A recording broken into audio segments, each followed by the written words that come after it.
Can I get an audio test from everybody? Roger that.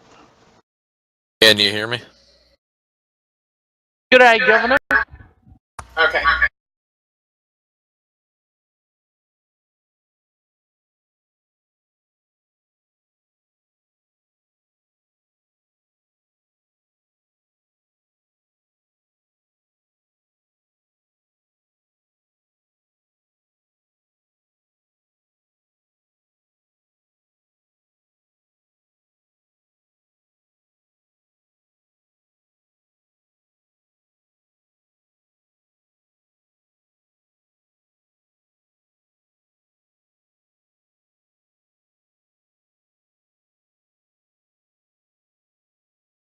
Unfortunate news, Morgan Schooley is no longer with us. He's passed away from the struggles of stage 4 lymphoma. So He was 32 years old, married to Sarah, his wife, has a 21-month-old son, Parker. In fact, his name is Parker Morgan Schooley. And, you know, you talk about being, you know, brave people. I mean, we always think of our heroes as being brave people and, you know, war heroes, that kind of thing. But I'll tell you something. This guy is probably a whole lot braver than a lot of us will ever be. He documented a lot about what he was undergoing with the cancer, the treatments, the chemo, the pain, all of the issues that surrounded his illness in the public forum over there in iRacing. You know, who does that kind of thing? You know, nobody enjoyed sim racing better than Morgan Schooley, for sure. He just absolutely loved it. he said it was more stressful dealing with doctors and needles and all that stuff going into his arm than it was actually knowing that he had the cancer to begin with. You know, I just, I'm going to miss him. You know, I really didn't know him all that well, other than, you know, of course, the dealings with the radio show and the benefit races that we did with him and a few phone calls that I had with him. But I'll tell you, no finer human being than Morgan Schooley. At least we can say he's in a better place now, that's for sure.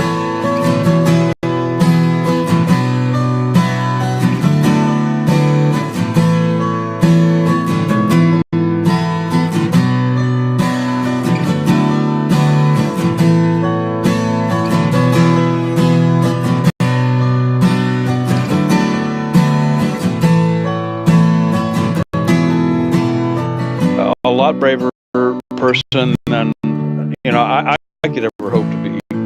And I think the rest of us could only hope to be like him. Thank you, Morgan, for being with us as long as you were. God bless and Godspeed.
Yeah, me too.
I'm back.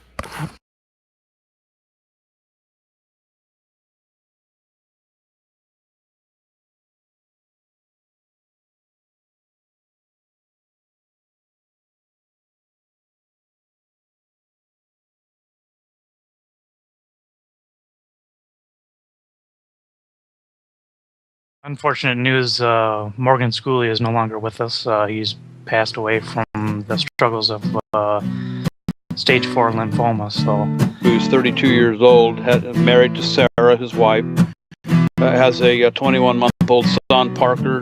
In fact, his name is Parker Morgan, Schooley. And, you know, you talk about being, brave people. I mean, we always think of our heroes as being brave people and, war heroes, that kind of thing. But I'll tell you something. This guy is probably a whole lot braver than a lot of us will ever be. He documented a lot about what he was undergoing with the cancer, the treatments, the chemo, the pain, all of the issues that surrounded his illness in the public forum over there in iRacing. Now, who does that kind of thing, Nobody enjoyed sim racing better than Morgan Schooley, for sure. He just absolutely loved it. he said it was more stressful dealing with doctors and needles and all that stuff going into his arm than it was actually knowing that he had the cancer to begin with. I'm going to miss him. I really didn't know him all that well, other than, of course, the dealings with the radio show and the benefit races that we did with him and a few phone calls that I had with him. But I'll tell you, no finer human being than Morgan Schooley. At least we can say he's in a better place now, that's for sure.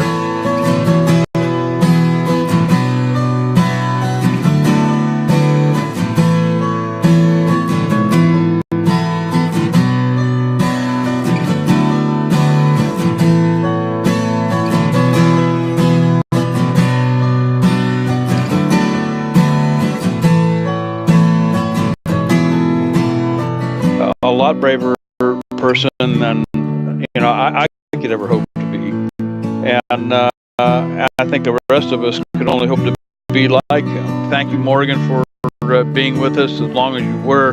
God bless and Godspeed.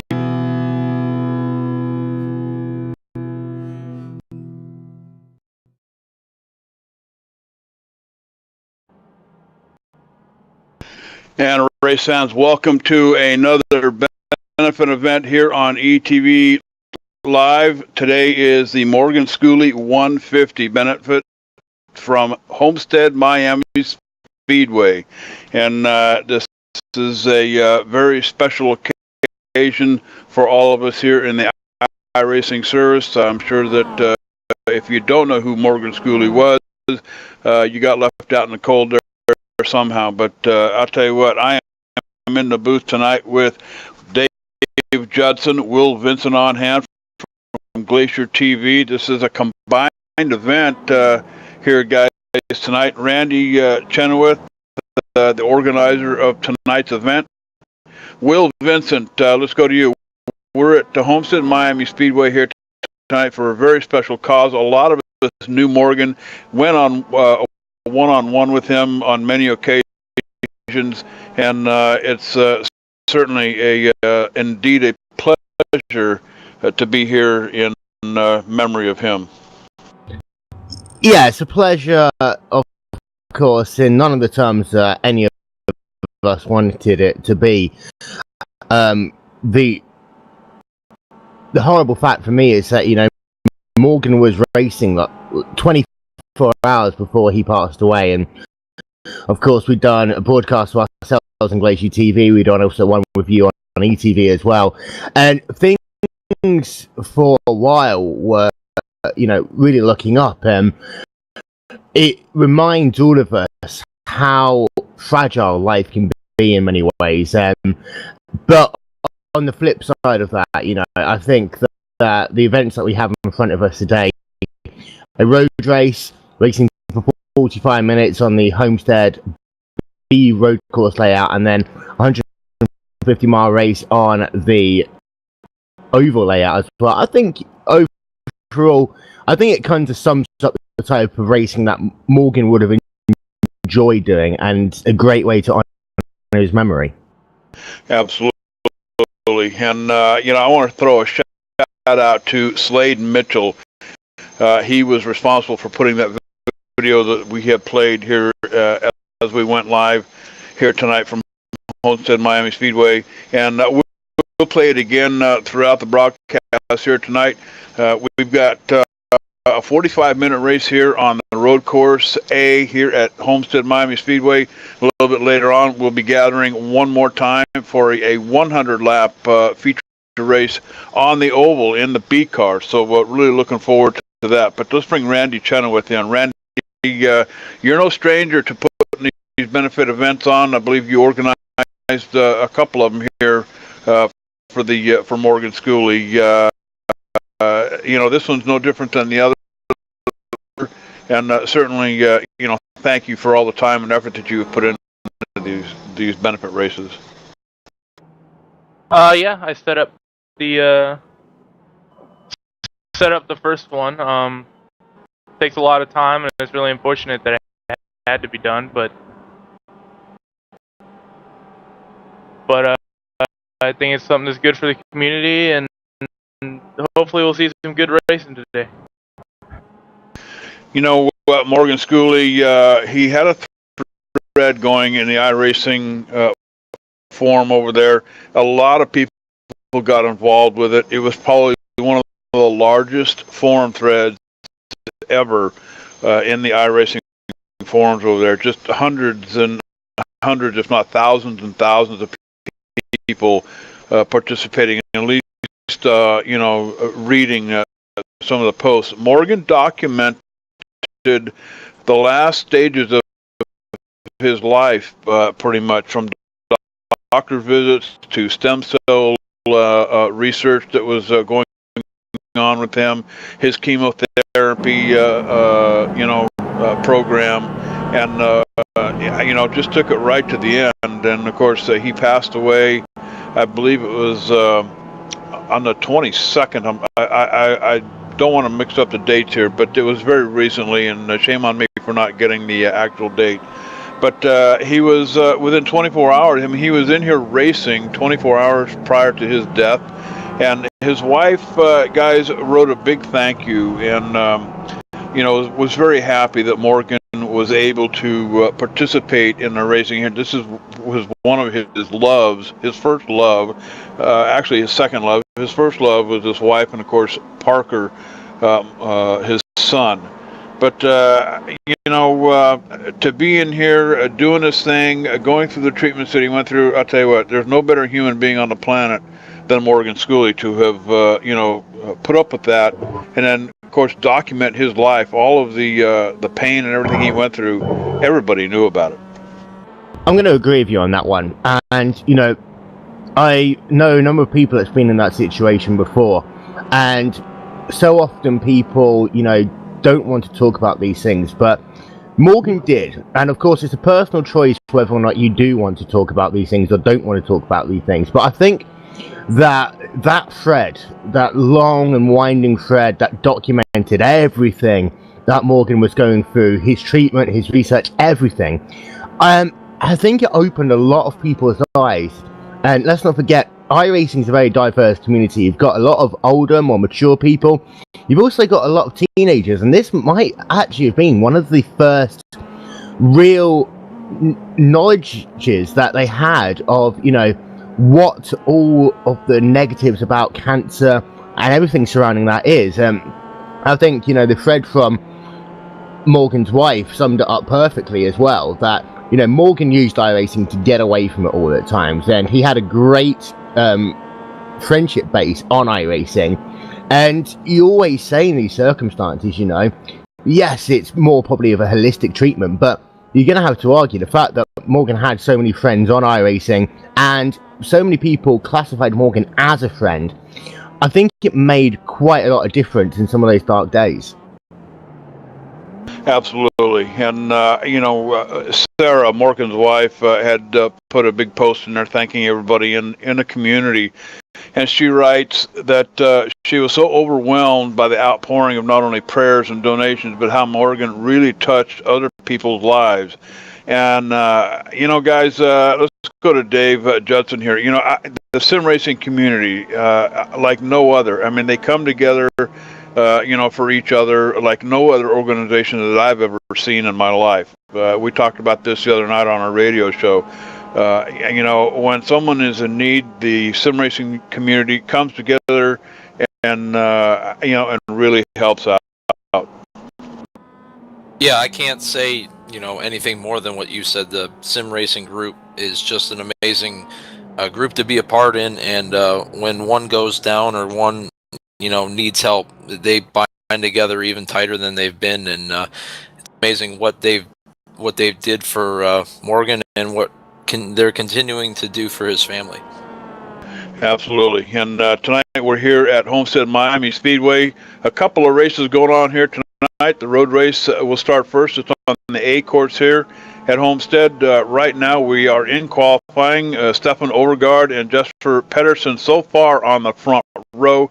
Qualifying continues to here at Homestead. We're about a minute and a half or so, a couple of minutes out from green flag.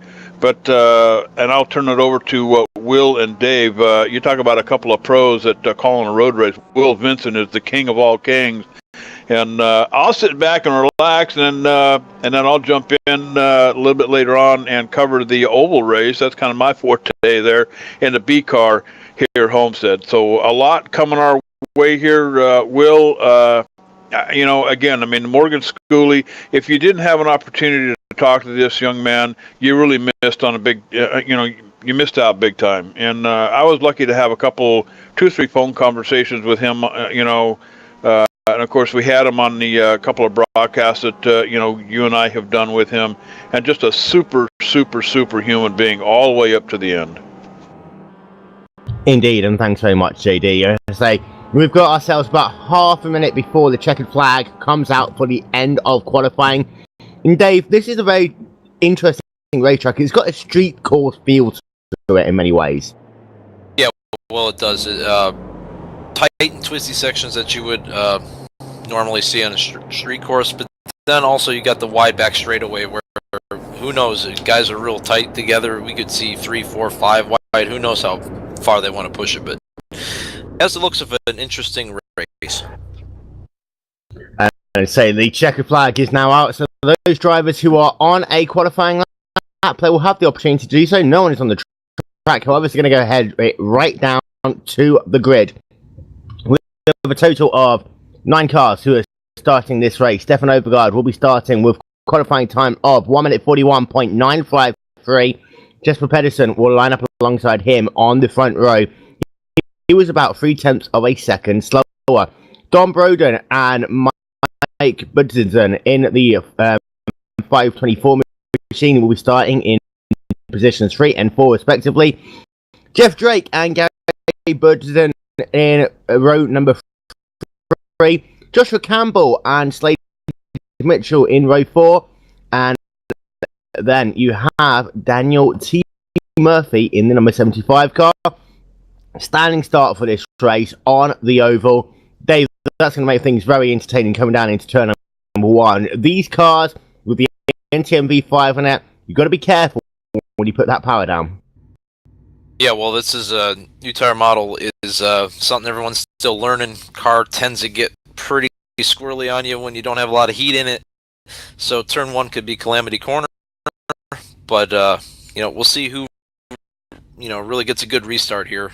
If you're far enough ahead, you can take it easy and let the other guys fight it out behind you. So don't forget, coming up after this race, we're going to have 100 lapper on the oval. Of course, this is the first of the 2 Morgan Schooley Memorial races here on ETVLive. Getting set to go racing for 45 minutes. Track temperature right now is 78 degrees Fahrenheit. We've got ourselves a northerly wind of 2 miles an hour. Race humidity, well, right now, that is 55%. I say we're just waiting for this race to get underway, and it will happen any moment now. The cars are pretty much all lined up on the grid at this 2.21 mile 9-corner racetrack. It uses the front and the back straightaway of the oval. Unlike the A layout, it doesn't use turn 3 and 4 of the oval. What it does is it then goes down to this very tricky section. We'll talk about that as the race progresses to complete the lap. You've got a very tight turns 8 and 9 to complete the lap here. And say we're just waiting now for the last of the cars to line up on the grid, getting ready for those lights indeed now to go out. And we are away here as the cars all storming down into turn 1 for the first time. Overguard from the pole position. We'll be starting this race on pit road, so Jasper Pedersen right now takes the race lead as they all storm down into turn number 1 for the first time. No issues, a little bit of too wide racing, but everyone is through the first couple of corners as now they break it down into turn number 2. You see that at the back of your screen, Stefan Overgaard just leaving pit road, but it is Jasper Pedersen right now who leads the way. The gap is about 6 tenths per second between him and the number 5 car of Don Bowden, and then it is the 524 machine who rounds out your top 3 right now. Nice clean start, Dave, and now we're getting ourselves to one of the tightest corners on the racetrack. Yeah, well, guys trying to negotiate this first lap, start getting a rhythm going, find out where their braking points are, and hearing from pit road that our pole sitter forgot to put enough fuel in the car. That's why I had to start the pits, so it'll be interesting to see if he can come through the pack fairly quickly. On to the second of 3 main straightaways on this racetrack. It's a deep braking zone when you come down into turn number 6. And this is when you'll see right ahead of you is the oval. That is turn number 1 and 2 of the oval. Use a lot of the curb here, and now you see you rejoin the racetrack. You have pit exit, which is just to your right hand side as you came back onto the oval. Now on the A course layout, they go all the way around turn 3 and 4. Here instead, what they do is they dart that car down into possibly the scariest corner on the racetrack. That is going to be turn number 7, and then you've got to slow it down for turn number 8 before you complete the lap with that very slow right-left kink. Make sure you don't hit that tyre wall just on the inside of that final chicane. And we've got Jeff Drake coming onto pit road in the number 6 car. So whether or not he's had an incident at the start of this race, I can't see any damage. He might have jumped the start there, Dave. Yeah, well, I think I saw him get a little clutch happy there, and he jumped the start a little bit, so he's got to pay the price and make a pit road stop. Working ourselves right now on lap number 2, and we'll run through your top 5 very quickly. It is Jasper Pedersen now over 2-second gap over Don Bowden in the number 5 car. The number 524 machine of Mike Budden running in the 3rd position. Slade Mitchell, he started this race down in the 2nd to last position, already up into the 4th spot in that number 99 car. Yeah, Slade's on a charge right now. Looking good so far. We'll see if he's got the speed to make up that 7 seconds to get up to Pedersen. So I'm just going to actually have a look at Slater Mitchell, because the gap right now between himself and Budson is about 4 seconds on the racetrack, and it does look as though that he is losing a little bit of time. He was 3 seconds slower than Budson on that first lap, but as they come down into turn number 6, once again, Pedersen still leads away from Bowden, and then Budson is running in the 3rd position. To give you an update on Jeff Drake, he's brought that car back out onto the racetrack. He's running right now in the final position on the racetrack. He's running in the 8th position. The guy to watch right now is going to be Steven Overgaard, however, in that number 14 car. Of course, pole position, 3 tenths per second faster than anyone else. He is already trying to work on, that is in number 7 machine there of Jeff Drake. He's going to flick it down to the inside, and he will complete that pass over him as they come down into turn 7. So Overgaard moves off a position. It's very loose there. Wow, well, that was one of those more scarier corners in iRacing. He forced it in there, and he made it work. So, very impressive move there by Overgaard. And back onto the banking they come. One of the things interesting to talk about is the way you get on and off the banking here. Coming up the final corner, if you try to be too heavy going onto the banking, you can really damage that car a little bit, and also make the car very unstable. Coming off the banking is not as bad. However, still, you're coming off what is essentially 20 degrees of banking down onto the flat, and you've got to be careful because that car can snap from underneath you. Yeah, well, it's interesting. In NASCAR terms, the banking at Homestead is flat, but when you get in these little cars where every little inch matters, you'd think there was Talladega banking there, and that transfer from the oval to the road course. So you got to be very careful there. And we're going to keep it with Stefan Overgaard. And by the way, we've just got to let you know that it looks like Daniel Murphy has fallen back in the last lap. He's now running in the 8th position on the racetrack, and Joshua Campbell has fallen back a little bit as well. We're going to go on board with your race leader as he works himself through this back section of the racetrack. This is the number 10 car of Jesper Pedersen, who right now has a 4.6 second lead over Don Belden in the number 5 car. And you can even see it here.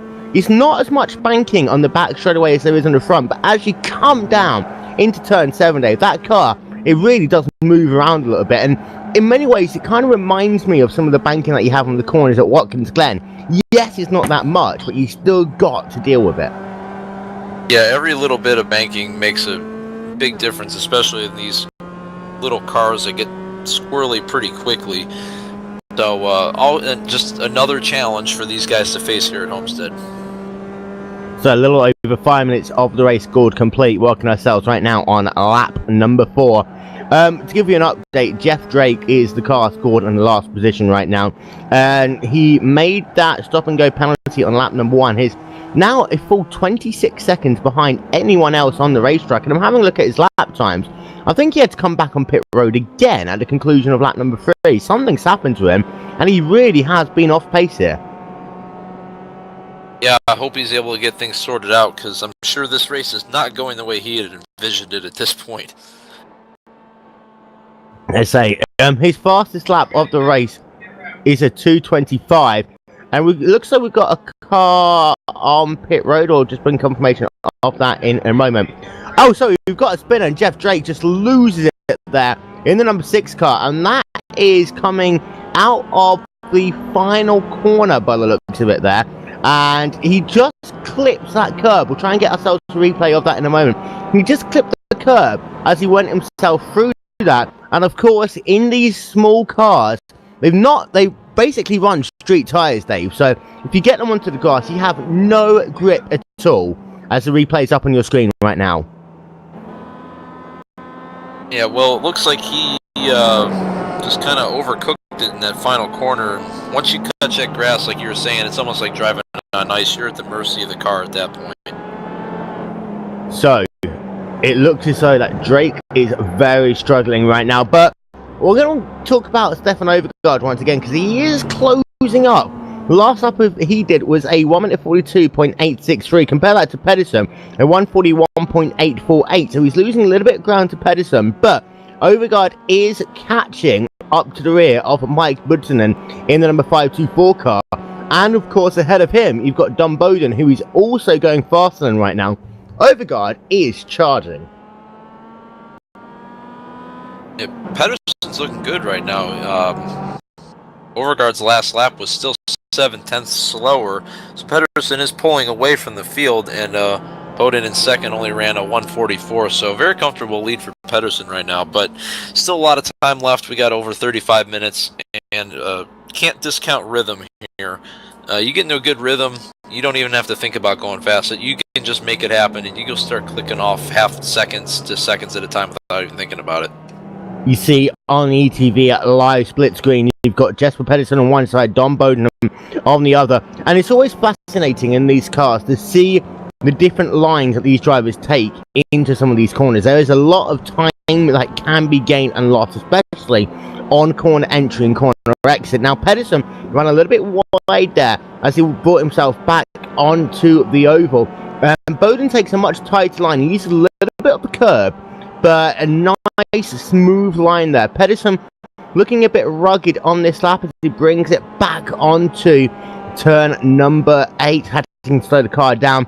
And Pedersen's been really ringing that car out because he's been touching white lines and grasses all over the place, and he's very lucky he hasn't lost the car just yet. Yeah, he's holding on to the car pretty well, but I'm sure it's at the ragged edge. Like when he came through that final corner, I mean, you add another layer of paint to those tires, I'm sure he would have hit him. But that's kind of like in Indy, you got to run as close to the wall as you can to gain the speed. So every little advantage he gets, whether it's driving over a curb or getting close to those tires, he's going to take it, and it's obviously making him faster than everybody else right now.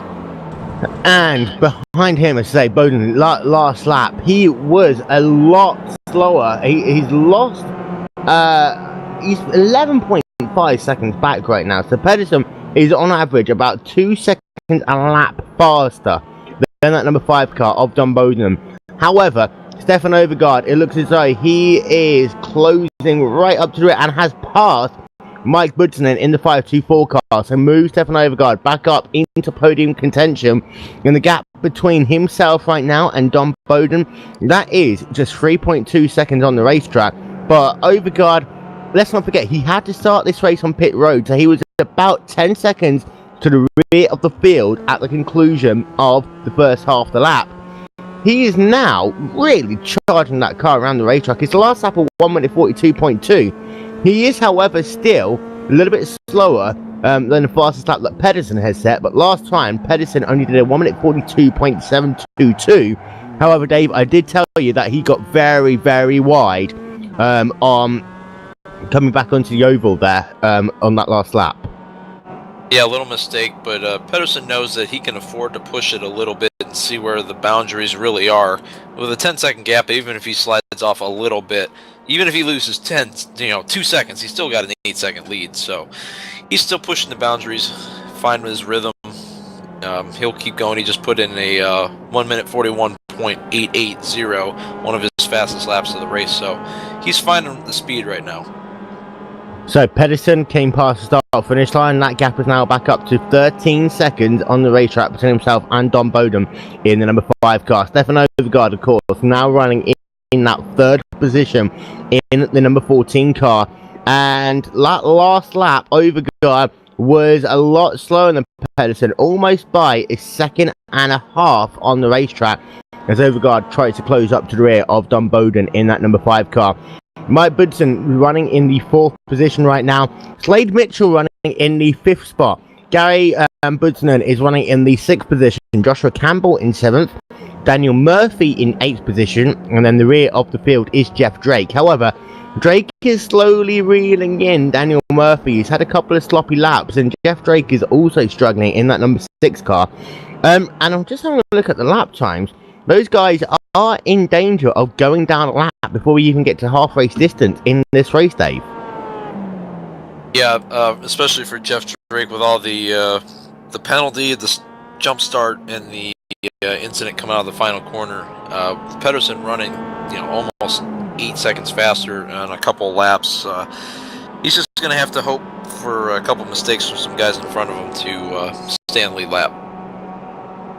And we want to keep our attention on that battle for 2nd and 3rd position. We're going to look high above our Homestead Miami Speedway, and you really get a sense of this racetrack. And many of these road courses are constrained within the oval. I think the only one that really is different is New Hampshire Motor Speedway, where you come out of turn 2, you go down, and then you flick to the right, and you go up a beautiful hilly section of the racetrack. But of all of the rovals that are inside the racetrack, you've got to argue possibly alongside Pocono and maybe Daytona, this is by far one of the best oval courses that we have with a road course inside it, Dave. But Overgaard now just 0.4 of a second back from Don Bowden as he work themselves down into turn number 3, and it looks like Daniel Murphy is out of the race. Yeah, that's unfortunate to see Murphy out of the race, and Overgaard looks like he's going to set Bowden up for this right-hander down the straightaway. Here he goes on the right side. As long as he doesn't outbrake himself, it looks like he'll have the position here. And Bowden breaks a little early and gives it to him. And Overgaard up to the second. Now it'll be interesting to see Overgaard what he can do without having to fight through any traffic. See what kind of laps he can put down in clean air. And last lap he did a 1 minute 42.093. Jesper Pedersen did a 1 minute 42.218. So Overgaard can be faster than Pedersen. Of course, we've still got half an hour's worth of racing to go. And for Overgaard, I think that if he doesn't get into any bad situations, he has got a chance of perhaps closing up Jesper Pedersen. He can't make any mistakes, however. But if that gap starts coming down, the lines that Pedersen's been running, I think that 10 car might be forced into a little bit of a mistake. Yeah, the only thing Overgaard can really do right now is put up consistently faster laps and start applying that mental pressure to Pedersen, thinking, get him to think that, hey, this guy's catching me, I got to try to do something different, because I might, have him catch me up before the race is over. And he gets a little squirrely there going into the infield section, so it's kind of a mental game right now, and Overgaard really has to have a mistake-free race from here on out to have a chance of winning.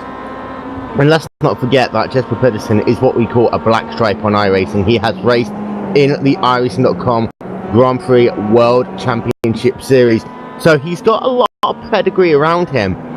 And for Overgaard, in many ways, there's a little bit of pride there as well. If you can beat someone like Pedersen, regardless of where you are, what car you're running, what race it is, then it's always a big +1 and a tick in the box. As we've got a wreck on the racetrack, and we believe that was down in turn number 3. We'll get you confirmation of who that is in just one moment.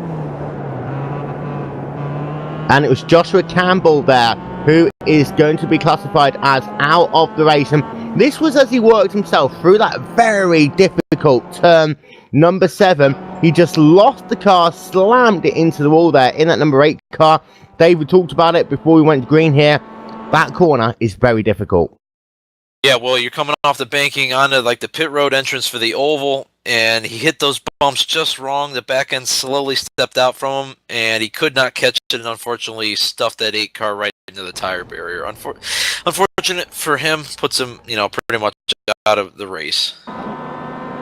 So the guys we still got running, Jesper Pedersen, last lap he did was a 1 minute 41.836, his fastest lap of the race. Stephen Overgaard was only able to do a 1 minute 42.537, so that gap is now northwards of 16 seconds on the racetrack right now. And I always talk about the fact that, it's got a bit of a street course feel to it. The issue is of this racetrack, if you do go off, there's very little room for error. You normally end up in a tyre barrier or in a safer barrier or a concrete wall at some point, and the grass is very, very slippery here. And as I talked about in these cars as well, they run on street tyres. So, you've got a roll bar in here. Apart from that, in fact, you still got a CD player in this car, for Christ's sake. Yeah, well, you're just racing a souped-up street car, and that's where a lot of the challenges lie, making that car work in conditions where normally, car built for the street with a roll cage in it. And so we're having a look inside the car now. You can just see that all they've really done is added the roll bar, which is behind the driver. Apart from that, it pretty much is exactly the same as what you would get if you could go out to a Mazda dealership and buy yourself an MX5. And for those of you who may be new to iRacing, if you do sign up to iRacing, this is the kind of car that you cut your teeth in. The MX5 on the road side, you have the street stocks and the Legends on the oval side. So pretty much every single driver in the history of iRacing at some point has strapped in to one of these MX5s, be it on the Cup car, where the wheel is on the left-hand side, or the Roadster, where the wheel is on the right-hand side, and has slightly different gearing as well, only 5 gears compared to the Cup car 6 gears. But every driver's driven this car, Dave, and of course it's now on the NTM V5, which in some ways leveled out the playing field, but a lot of guys have done a lot of laps here. Yeah, well, the guys that are good in this car are going to continue to be good in the car. They'll learn the little nuances of the, new tire model that they're using and everything, and they'll pick off right where they left off.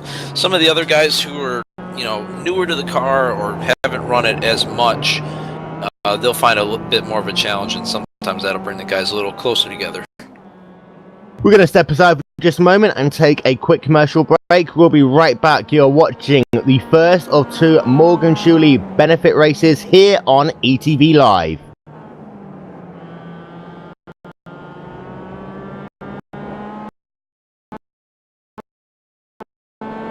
Unfortunate news, Morgan Schooley is no longer with us. He's passed away from the struggles of stage 4 lymphoma. So He was 32 years old, married to Sarah, his wife, has a 21-month-old son, Parker. In fact, his name is Parker Morgan Schooley. And, you talk about being, brave people. I mean, we always think of our heroes as being brave people and, war heroes, that kind of thing. But I'll tell you something. This guy is probably a whole lot braver than a lot of us will ever be. He documented a lot about what he was undergoing with the cancer, the treatments, the chemo, the pain, all of the issues that surrounded his illness in the public forum over there in iRacing. Now, who does that kind of thing? Nobody enjoyed sim racing better than Morgan Schooley, for sure. He just absolutely loved it. he said it was more stressful dealing with doctors and needles and all that stuff going into his arm than it was actually knowing that he had the cancer to begin with. I'm going to miss him. I really didn't know him all that well, other than, of course, the dealings with the radio show and the benefit races that we did with him and a few phone calls that I had with him. But I'll tell you, no finer human being than Morgan Schooley. At least we can say he's in a better place now, that's for sure.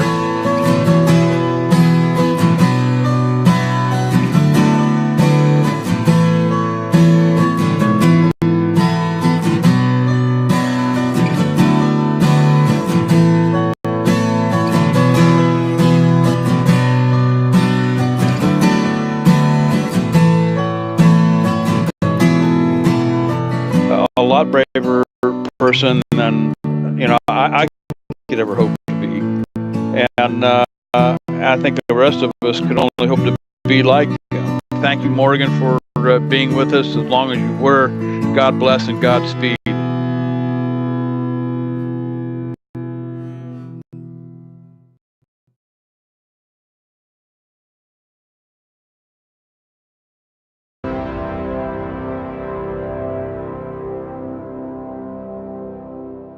Fans, it's time for those most famous words in motorsports. Drivers, start your engines!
Michael Conti comes up at a corner number 4 in the checkered flag. He wins his first NASCAR iRacing.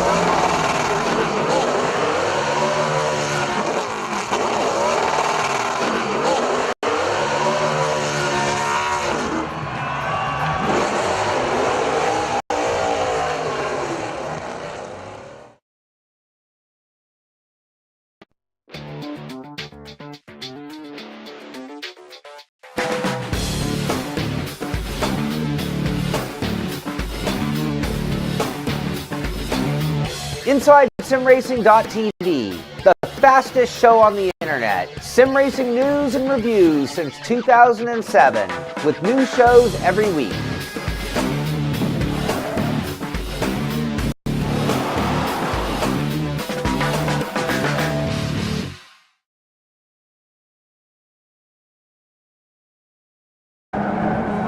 Well, welcome back to the second part of the first of 2 Morgan Schooley benefit races.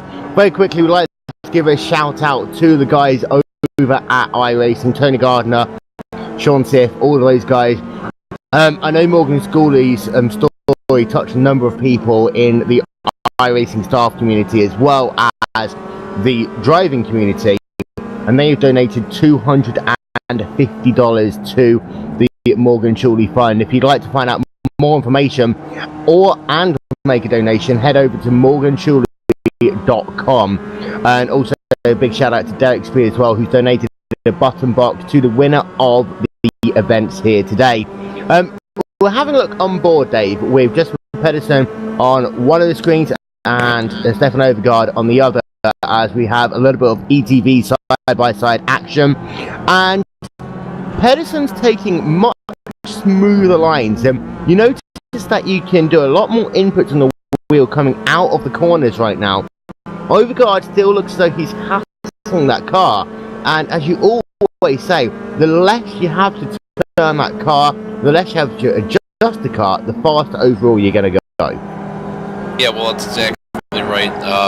Sometimes it looks slow, but being smooth gains you so much more time than trying to hustle through the corner, because you probably actually be scrubbing speed off with all the different inputs of throwing the car around and wheel back and forth. If you can just put the wheel where you want it and hold it there and then let it out of the corner, you're definitely going to scrub off a lot less speed than if you're juking that wheel all over the place. And as you see, as they come down into the final section of the racetrack, Overgaard is very good, and I think that's a critical factor of that race through turn number 7. But Pedersen did have some issues in qualifying, actually. He ran over that yellow tyre barrier. It's just one tyre barrier high. It's more really to launch the cars into the air and avoid them cutting the course than it is to stop the cars in the event that they wanted to crash. But Pedersen, right now, he's got that gap up to 18.8 seconds on the racetrack right now. They're traversing themselves on lap number 15.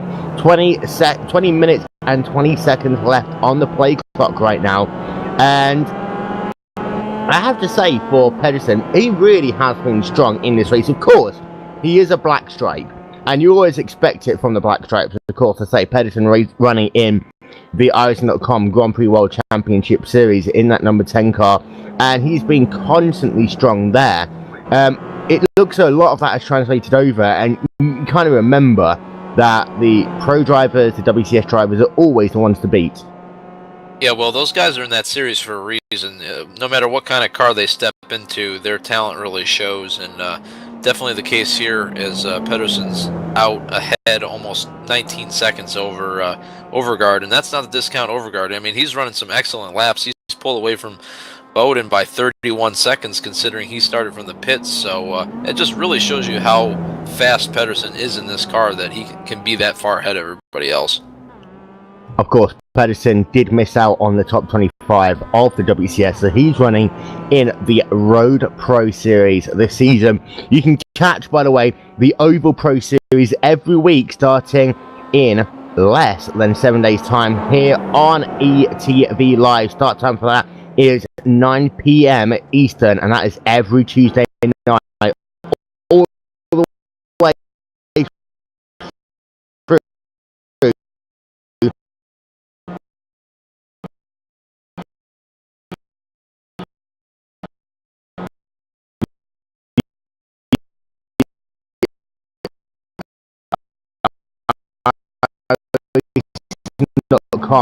NASCAR Pro Series. And Pedersen got himself a little bit weird there. Perhaps they stem the bleeding a little bit and close that gap up by a half a second there. Yeah, maybe he's found the point where the tires have kind of pushed over that cliff, and he's going to have to chill a little bit and let them come back to where they need to be so he can continue to run the laps that he wants to. And so right now, that gap is about 20 seconds on the racetrack. With the MTMV5 as well, we've only had it on this car for, what, 4 days now? These drivers are still adjusting to it, and you compare it to what these drivers are dealing with last season. It was a case that if you push the car too hard, it would eventually fall off the cliff. Those of you who watch Formula 1 races think the Pirelli tyres, you had to manage them. They've taken that to a whole new ball game in the NTMV5, however. No longer is it the first lap that's your fastest. You come up to what I like to call peak temperature, and if you run within that peak operating window, you're fine. You push the car too hard, you overheat those tyres too much, there is really no returning from it. So you've got to be careful and consistent all the way through a run. However, it looks like the Overgaard really is taking that turn 7 cautiously right now. And I'm thinking he's just settling for that second position on the racetrack. We have Slade Mitchell, Joshua Campbell, Jeff Drake, and Daniel Murphy out of the race. So just 5 cars now scored on the lead lap. You've got yourself Pedersen running first, Stefan Overgaard second, Don Bowden in third, Mike Budson running in the 4th position, and then his brother Gary Budson running in the 5th position. And the field really has spread out a little bit now, but I always say this is the point in the race where you get to see those silly mistakes. You know, you're just turning laps, and it's those times quite often when people just lose concentration a tiny bit, and that's when you're going to see them fall out of the race. Yeah, well, this is where you see the guys who are mentally strong continue to forge ahead, and sometimes guys make silly mistakes. They get distracted, or, you know, crew chief calls them up and says, how's the car doing? And then they'll lose focus a little bit. So this is definitely an important part of the race. You know, you're halfway through, you're starting to see the finish. Well, some of these guys just want to get to the finish. Pedersen apparently just wants to drive away as far as he can.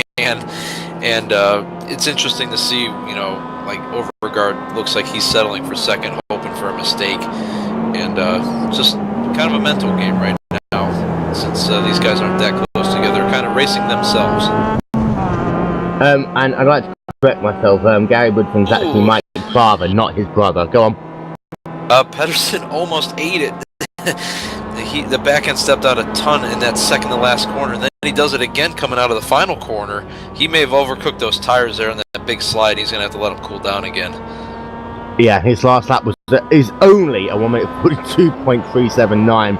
As Overgaard gets very sideways on the grass as well, as he worked himself into turn number 8 on the racetrack. Let's see what Stefan Overgaard's time is. Was he able to gain anything at all on that last lap? As I say, Pedersen did a 1 minute 42.379, Overgaard a 1 minute 42.018. So that last lap, Overgaard was able to close 0.3 of a second up. However, that is nowhere near enough to really reel in that number 10 car. I'm going to bring JD in very quickly, and you talk to me. As you see, we've got the Stefan Overgaard replay up on your screen.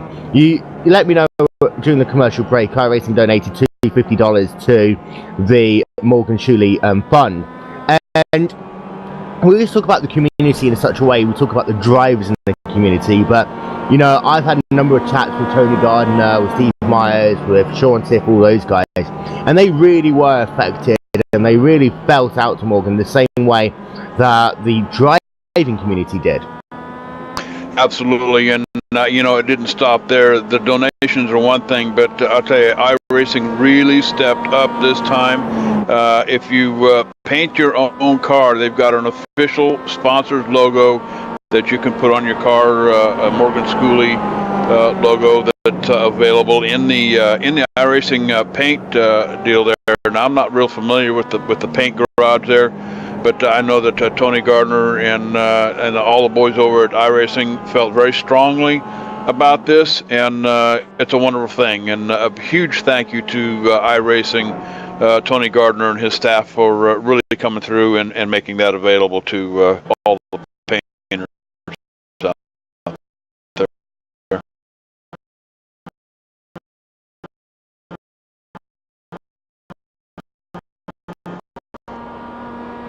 And say, if you are a member of iRacing, all you need to do is head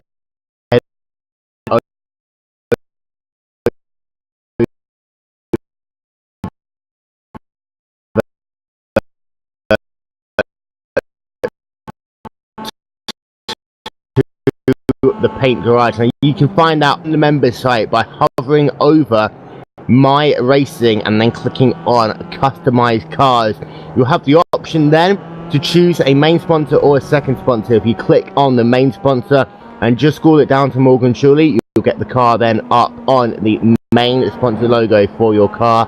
So if you do want to remember Morgan Schooley, that is one way of doing so. 13 minutes and a half left on the play clock, and it does seem to be that for both the top two drivers now, their times have started slowing down a little bit. We were thinking, Dave, that we'll be seeing Pedersen in the 1:40s before too long, but he's kind of fallen back about 3-4 tenths per second per lap now, and he's kind of only running mid 1:41s now. Yeah, well, he's probably hit that knife edge where the tires aren't going to gain you anymore, and they're probably pretty warm. He's been sliding around a lot the last couple laps. I mean, typically a race in this car in the Rookie Series is at maximum 20 minutes, so these guys are running these tires twice as long as they would normally see. So they're really getting a workout here as Pedersen passes Buds in there to put him, unfortunately, a lap down, but he's still in 5th place, so he's not doing too bad. Yeah, and so I'll just re-clarify myself. Gary Woodson is actually Mike's father, not brothers, as I said a little bit earlier on in this broadcast. But as it stands right now, Pedersen, that gap, as he does a 1:42.9, so he lost a lot of time on that lap, and it has allowed Overgaard to bring that gap back down below 20 seconds. He still leads the race in that number 10 cars. We've got ourselves 12 minutes left to go. And then we've got Stefan Overgaard running in the 2nd position. Don Bowden is still the final guy on the podium.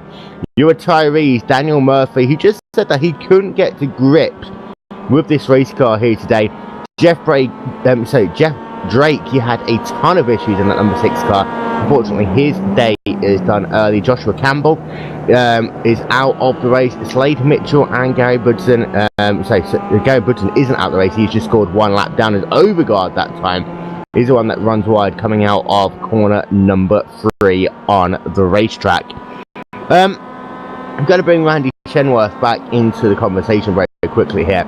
And it does seem to be that this car is becoming a lot more difficult to drive in the last week or so. Yeah, from what I understand, the new tire model changed it quite a bit. I haven't got a chance to drive it yet because my wheel kind of went bad. The power source did, so I haven't gotten a chance to try it out yet. I've been really jealous of all these people running laps at Bathurst and talking how good the new tire model is. But still out front, Jesper Pedersen, he's showing why he deserves to have that black stripe in that number 10 car. Yeah, Jesper's really fast. I've run with him a couple times in the Miata on the older tire model, and he was always super quick. Showing that those guys, those black stripes on their helmets and their cars, they're not just fast in those high downforce Formula 1 cars. They're pretty quick in just about everything.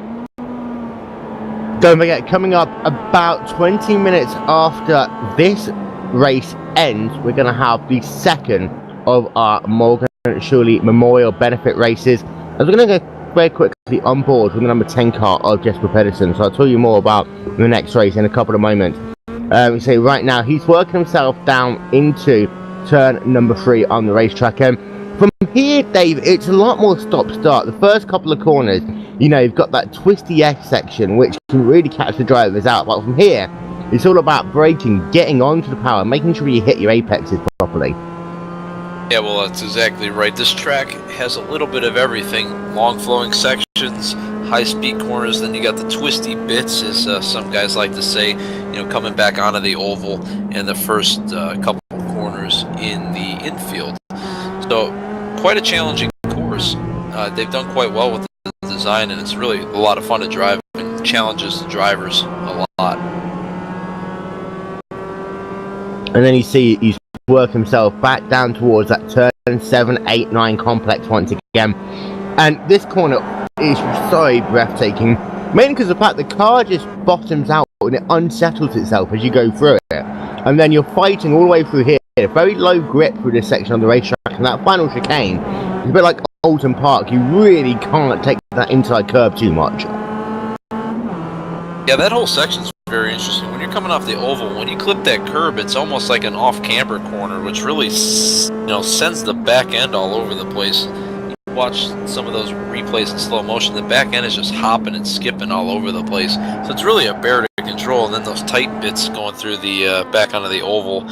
You mess that up at all, you're really going to lose a ton of time because it throws off your rhythm. And God forbid you smack those tires. You hit those things, you're done. As Pedersen did like last time by 1 minute 41.195. He was very slippery though through the S's there on this lap number 22, with 8.5 minutes left on the play clock. As I say, it's Will Vincent here with Dave Judson, Randall Shenworth, and good old JD and Laura from ETVLive. And coming up after this race, about 20 minutes after this race finishes, the second of today's Morgan Schooley Benefit Memorial Races, and that will be same track, home to Miami Speedway, and that will be in the B car.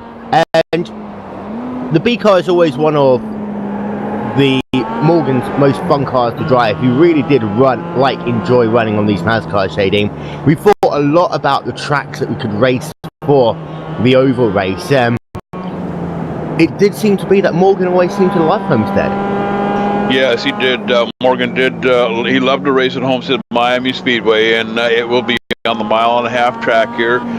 Turns are banked about 18 to 20 degrees or so. It's a progressive banking here. Now, the B car, not quite the horsepower that the A car, the Cup car has, but I'll tell you what, it is a white-knuckle ride around this track anyway, even if it's in the B car. So we're looking for a lot of fun here. Turns to watch, turn 3 and 4, a little bit unforgiving when you think you can get a good run off of turn 4. If you back in the throttle a little bit too early, it'll take you right up into that outside wall. So that'll be the turns to watch here when we get to the 100-lap oval race here with the Morgan Schooley Benefit 150 here at Homestead. And Dave, you and I have turned thousands, maybe 10,000 laps here at Homestead, of course, in the IndyCar. And turn 3 and 4 has always been the difficult part of the racetrack as well in that car, especially as the banking just levels off. And that really is what catches out a number of drivers.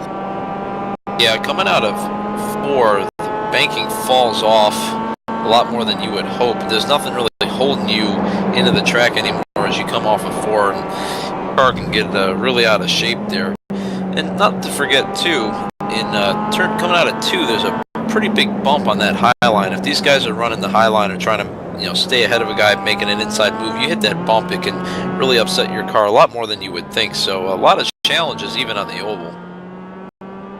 So 6 minutes left to go, and Pedersen is continuing to eke out that gap. That last lap he did was a 1 minute 41.592. Stefan Overgaard a 1 minute 42.510.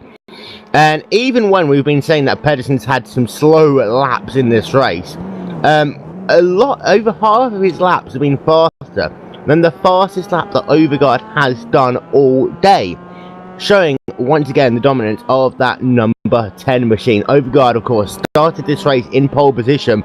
He was dominant in qualifying. He was 0.3 of a second faster than Jesper Pedersen. However, was forced to start the race on pit road. He didn't take enough fuel in his car to the grid, so he elected to start the car from pit road instead, which dropped him towards the rear of the field. He had to work his way through it, and from there he is now running in that second position. Pedersen started second, essentially led the field to the green flag, and from then on has just been absolutely dominant in this race. And not really much more I can say about that. Unfortunately, the attrition rate kind of akin to what we had in the MAV TV 500 a week or so ago at Fontana. But we're having a look on the roof cams between between the top two drivers, Overgaard and Pedersen, and just as I was having a look at Overgaard, he really is attacking the wheel of that number 14 car through the S's, and I think that's why he's losing the majority of his time. It doesn't seem to be that he's losing too much on the rest of the racetrack, but those first couple of corners, so it's very different to what you deal with for the rest of the lap, but it seems to be that is where his issue is. Yeah, he's not having a lot of fun to that section, and it's definitely costing him in his lap times and preventing him from maintaining the gap with Pedersen or even gaining. So sometimes there's a part of a track you just can't get a hold of, and then that first section seems to be the Achilles heel, so to speak, for Overgaard. And Overgaard is say that gap is now almost up to 25 seconds on the racetrack. Just to give you an update, it does look as though that Budson will be able to stay on the lead lap unless there is any issues in these last 3 or so laps. But Budson's actually been closing up to the rear a little bit of Bowden the last couple of laps. However, that gap has eaten itself back out to 13 seconds on the racetrack. Bowden, I feel sorry for him because he really is in that no man's land. He's turning laps kind of in the 1 minute 42s, 1 minute 43s, about a second slower than Stefan Overgaard, but still putting away from the guys behind him, and he really is in that no man's land completely in this race. Yeah, it's a very lonely world for him right now. He can't see anybody in front of him, and he can't see anybody behind him. It's like he's running all by himself. But podium position right now for Bowden, that's he's got to be happy with that, especially with the level of talent that's in this field. And let's not forget, we need to give a shout out to Derek Spear donating a bottom box to the winner of this event. And we have got ourselves 3 minutes left. So it looks as though that we're going to have ourselves 2 laps left at the conclusion of this one. And I always, at this point in the race, in timed races, I always say, make sure you've got that extra 0.1 gallons of fuel in the tank. Yeah, well, in a timed race, if you don't take depending on when you take the white flag, you could run almost another minute and a half longer than you have planned on. So you got to make sure you have a little security blanket in the fuel tank, because God, how awful would it be if Pedersen ran out of fuel because the race went a little longer than he'd planned. With a 25-second gap, I tell you what, you'd probably try and find a way of coasting it to the end of the race. And he comes down into turn number 7 once again and flicks it down to the left for turn number 8. That right-left flick for turn number 9. And it does look as though that Overgaard in that second position, he's been very, very good.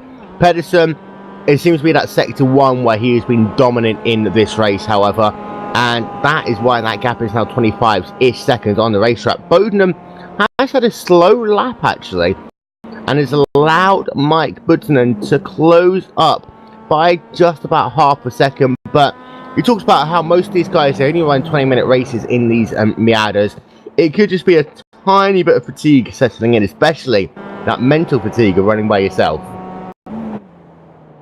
Yeah, well, the running by yourself factor, that can get to you sometimes.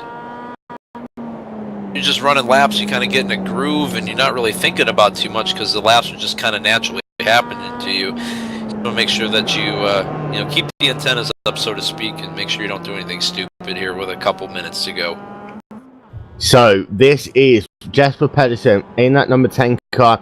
He is coming down into that complex once again. There is 1 minute remaining on the play clock, so next time by will be the last lap of the race, and for Pedersen it is just a case of bringing that car home. Now I'm sure he has wanted to break into the 1 minute 40s. He might try and do a Sebastian Vettel and do this on the final lap, and the white flag will be out this time by. This is the last lap of this 45-minute race as Pedersen brings that car back down into turn number 1. once again. This is a section we haven't shown you too much in this race. Turn 2, left-hand flick. You've got to be very aggressive over the curb. It will settle the car down eventually. You want to take a tight apex and bring the car back to the right, then to the left. Use the curb once again. Now you want to bring the car to the left if you can, get a nice arc down, and then move that curb, and then go straight into the first of that. We've got 10 seconds left remaining on the play clock. The guy in the flag stand, the Irish safety official, is got that checkered flag unfurled. It will be waving the next time Pedersen comes past the start-finish line. The time has now elapsed, and it's the last half of the lap race here for Pedersen. Just been a dominant drive. Yeah, Pedersen shows why he's got that black stripe. Dominant race so far, not to jinx anything. Kind of took the bull over when Overgaard mistakenly left the qualifying setup in, and he's owned it ever since. Barely put a wheel wrong, and just an excellent drive for him. Let's see if he can negotiate this final corner here off the back straightaway. He gets through that, he's probably pretty safely home. Yeah, pretty much. He'll be able to coast that car from here, the lead he has got. He did a 1 minute 41.878 the last time, but he comes in and he loops it almost there. And I think he was trying to do the 140. He just lost it there. But still, he will come out of the final corner. He gives us a little bit of excitement at the end. But Jesper Pedersen takes victory in the first of today's races. And he's doing the famous MX5 wiggle, spinning the car around. He'll be doing the donuts. Second position, that will go to Stefan Overgaard there. And what a great victory there by Jesper Pedersen in that number 10 car. Will lost in the whole shuffle. Bowden lost his podium finish. He got lapped there. Looks like he had a little trouble there on that final lap. Yeah, we'll try and figure out what happened to that number 5 car of Bowden. And I'm not quite sure exactly what happened. Yeah, he looks like he was just too light on fuel. That's unfortunate that, like we were talking about earlier, that safety blanket, he didn't have it there, and he had to stop in pit road, and it cost him a podium.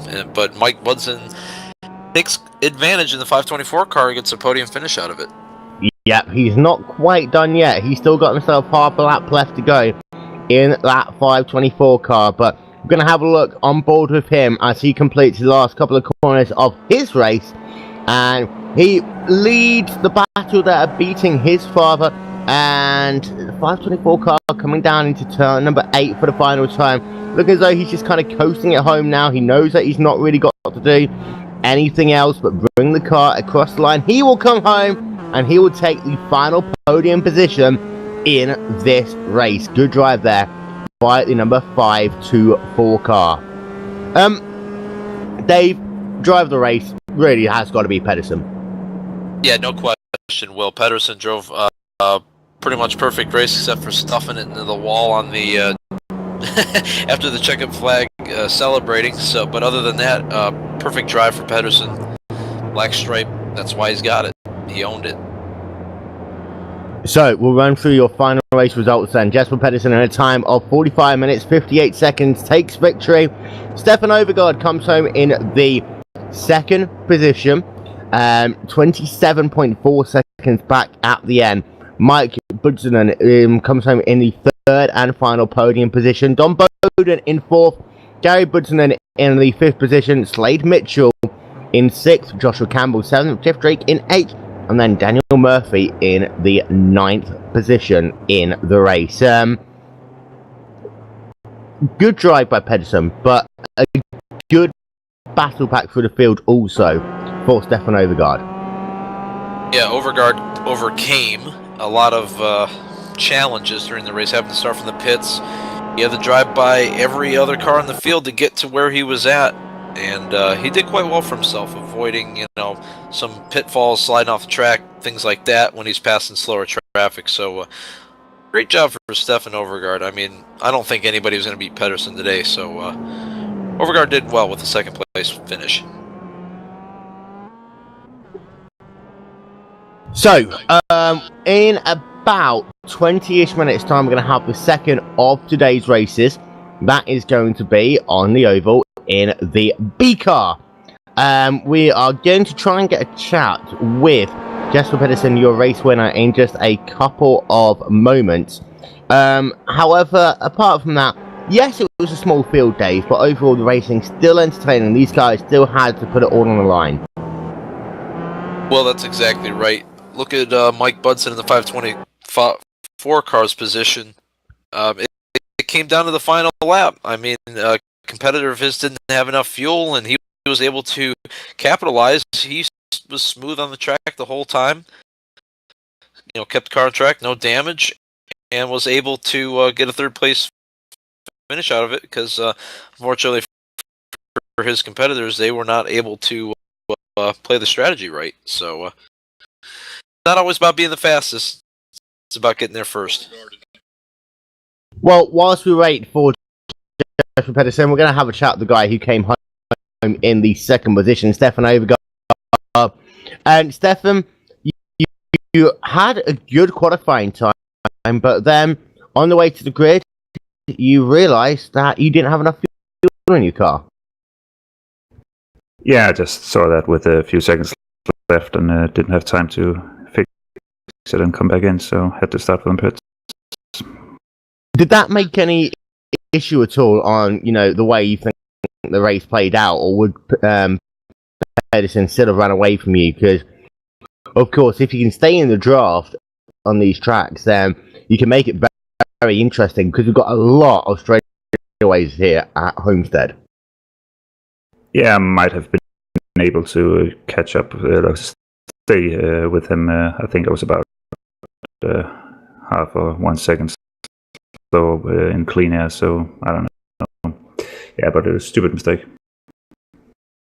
Well, you came through the field, you get yourself a second position, however.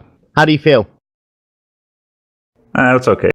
It's a bit uneventful race, besides the overtaking of the cars in the front, in the first laps, because of that pit start, but yeah, that's okay. Well, Stefan Overgaard coming home in the second position. However, your race winner, Jesper Pedersen, in the number 10 car. It looks as though that you almost going to bin it there on the final lap. Yeah, I was just having a bit of fun. Kicking it sideways. Kicking it sideways in the Miata. But overall, it's just a very calm and collected race for you. You pulled out a 27-second gap. We were thinking that you were going to try and push to do a lap in the 1 minute 40s, but overall, how was the race for you? Yeah, my race was a little lonely. Unfortunately, Stefan did a mistake with the fuel in the beginning, so he had to start from the pits. Otherwise, I think we could have a good battle. But yeah, after that, I just wanted to see how fast I could go. So I tried to do qualifying laps every lap. And yeah, it was pretty hard to keep concentrating, and sometimes I made a few mistakes, but at least I got it home. Well, you got the race under control. You got the race at the end. At the end, you say for Morgan and his family on the text chat. How important was the win for you overall? Yeah, I won a lot of races in different classes, but this was a special one for me, since in the beginning, when I started to read Morgan's post, of course I got touched, but not as much. But this year, not a long time ago, my dad also got cancer, and he was actually in surgery just yesterday, and I have to go through another surgery. So a race like this is really important for me. I know how hard it is to be a member of a family who had cancer this close to you. So I really feel for Morgan and for Morgan's family. Well, congratulations on the victory in that number 10 car. All the best for your family as well. Your dad on surgery, all the issues going on there. Hope everything goes to plan in that situation. I'm going to bring JD back into the conversation there, because JD, this is exactly what we were talking about earlier on. It's just one story, Morgan's. It was a very touching story, but the fact that it's a real life issue and it resonates with people around the world who might have had similar issues themselves, might be going through similar issues with themselves, their family. I think that's one of the things that made it real for a lot of people. Again, I mean, who does this kind of thing? Morgan spent the last, several months of his life, when he found out that he had stage 4 lymphoma cancer, diagnosed about, I believe it was about 8 or 9 months ago, maybe a bit longer, but began documenting, his life. The sim racing community was as much his family as his sweet wife Sarah and his little boy Parker.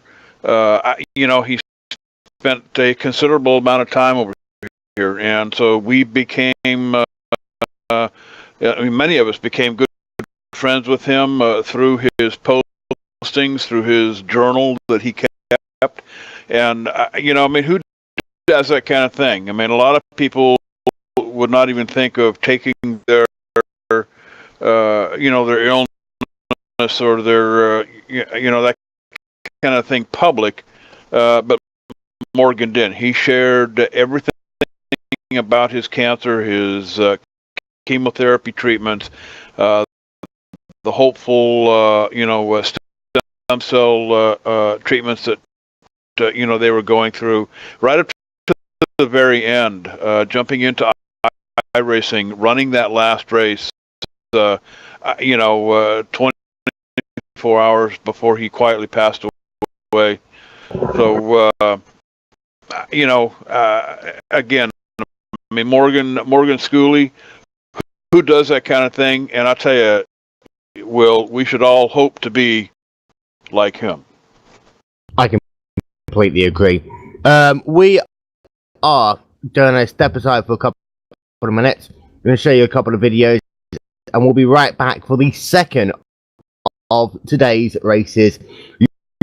You're watching an ETVLive presentation of the Morgan Schooley benefit race. We thought our first race in the books, that was won by Jeffrey Pedersen. We're going to head it oval side shortly, and we're going to do 100 laps in the B car on the oval. We'll be right back. Unfortunate news, Morgan Schooley is no longer with us. He's passed away from the struggles of stage 4 lymphoma. So he was 32 years old, married to Sarah, his wife, has a 21-month-old son, Parker. In fact, his name is Parker Morgan. What, the green? Schooley. And,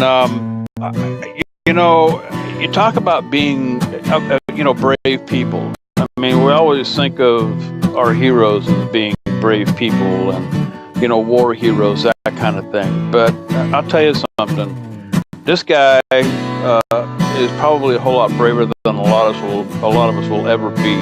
He documented a lot about what he was undergoing with the cancer, the treatments, the chemo, the pain, all of the issues that surrounded his illness in the public forum over there in iRacing. Now, who does that kind of thing? Nobody enjoyed sim racing better than Morgan Schooley, for sure. He just absolutely loved it. he said it was more stressful dealing with doctors and needles and all that stuff going into his arm than it was actually knowing that he had the cancer to begin with. I'm going to miss him. I really didn't know him all that well, other than, of course, the dealings with the radio show and the benefit races that we did with them and a few phone calls that I had with them. But I'll tell you, no finer human being than Morgan Schooley. At least we can say he's in a better place now. That's for sure.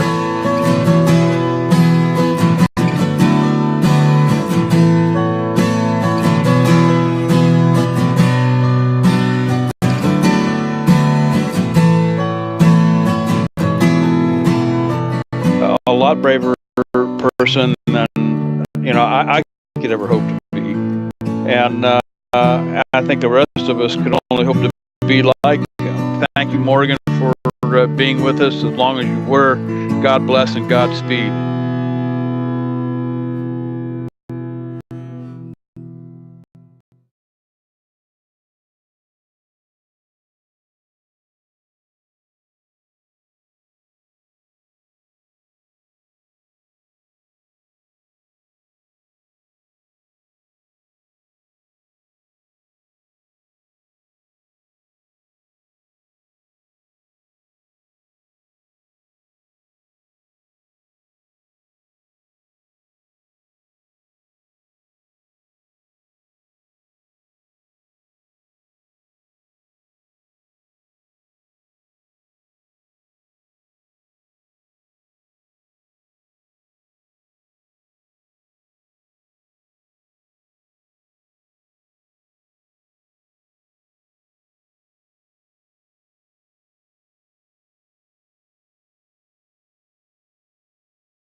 number 2 here tonight with the Morgan Schooley 150. The first race that ended just moments ago from the Homestead Miami Speedway. That was road course A, and right now we're getting set up to do 100 laps here on the oval course as we watch qualifying get underway here.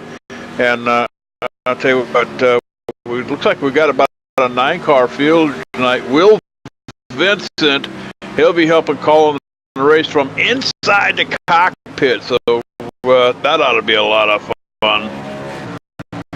Yeah, it's an Englishman in a NASCAR while commentating. This could be highly entertaining. This could go in a whole new direction, Cowboy. I tell you what, I have not seen Will Vincent inside the cockpit of a Cup car since, since I can't remember. But we'll see what Will can do here tonight on Homestead Miami, the oval course here. Now, a little track fact for you. This is a 1.5 mile track. Capacity seats about 65,000 people. It's owned by International Speedway Corporation. They broke ground in 1993. Fairly new track. Opened up in 1995. Have no clue who designed the place, but it is an asphalt track. 1.5 miles in length with 4 turns. The turns are banked 18 to 20 degrees. Now, they're progressive. Turn 4 falls off very, very quickly. We talked about that during the last part of the road race. So issues to watch here, turns 3 and 4. You get a big, huge, long, high-speed run down the backstretch. When you go into turn 3, it's a big, wide, sweeping-looking turn. But it will come out to fool you because if you get on the throttle a bit too early, your car will drift right up into that outside wall, and that's a big time no-no. So once you bounce off of that, you'll go down into the inside lanes down there, and it'll pretty much end your night.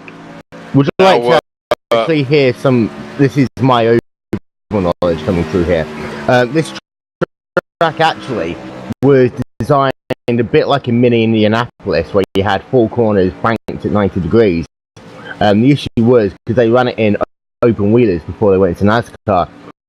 The crash radii was too severe, they deemed, for the cars, and it was basically boring racing because you'd have to brake the corners in an Indy car, which was always boring. So that's why it's now 2 180-degree corners. Breaking the corners in an Indy car, that is boring, huh? I tell you what.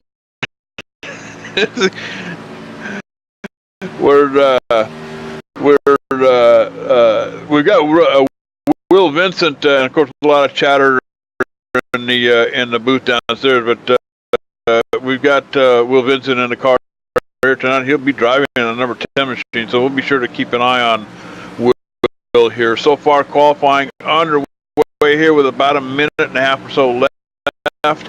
Daniel Murphy sits on the top of the pile with a 31.974, but right behind him, Joshua Campbell in that number 8 machine with a 31.986. So qualifying still continues here from Homestead Miami Speedway. Now, a little bit about the race here tonight. This is a benefit race, of course. Morgan Schooley, who passed away recently from stage 4 lymphoma cancer. He had a running journal over in the iRacing forums that was quite moving for a lot of people, and he developed a second family, as well as having Sarah and Parker, his little boy, Sarah, his wife. But he developed this second family over in iRacing, guys, and it was like none other. Will posted up. Morgan posted up in his journal that he kept on the iRacing forums all about his cancer treatment, what he was going through, and it was quite a moving story. So getting ready to grid this one up here tonight at Homestead, Miami. 9 drivers. Looks like actually looks like 11 drivers now will take the green flag here momentarily as we get set to take this thing to green flag.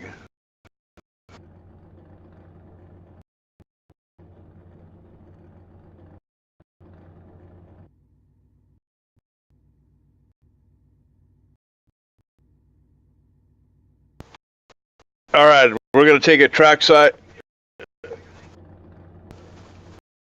Okay, let's take it on down to the grid, and we'll let you know who's where here on the lineup.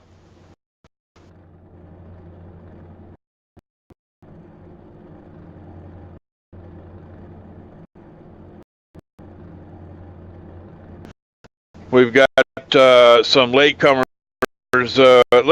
to the race here tonight, so we've got a couple of them. Andrew Sweet, Adam Sweet, Anthony Fredericks not taking time here at Homestead, but joining the race late here. So let's take you down through the lineup here at Homestead, Miami. Starting out in the pole position tonight, it's going to be Daniel T. Murphy. He'll be piloting that number 75 machine. On the outside of him, that's Joshua Campbell in the number 8. In the second row, Jesse Kaplan. He drives that number 6 on the inside. Outside him in the number 86 machine, that's going to be Tyler Dubosh. Jared Mogart, he starts in that number 1 car in 5th position on the inside. Outside him in row 3 is that number 5 of Don Bowden. The 29 car on the inside, that's Ryan Borges. Ray Butcher, he'll be starting on the outside of Ryan in the number 77 machine. Will Vincent in that number 10 on the inside. Adam Sweet starts in the 48 on the outside in 10th position. Anthony Fredericks makes up the tail end of the field here in the number 4. So 11 drivers, 100 laps here, 150 miles. And I'll tell you what, this ought to be some exciting stuff as we watch these guys duke it out at Homestead Miami Speedway in memory of Morgan Schooley. Now, the one thing which I'm really hoping that I don't get caught up on is the bumps in turn 3 and 4.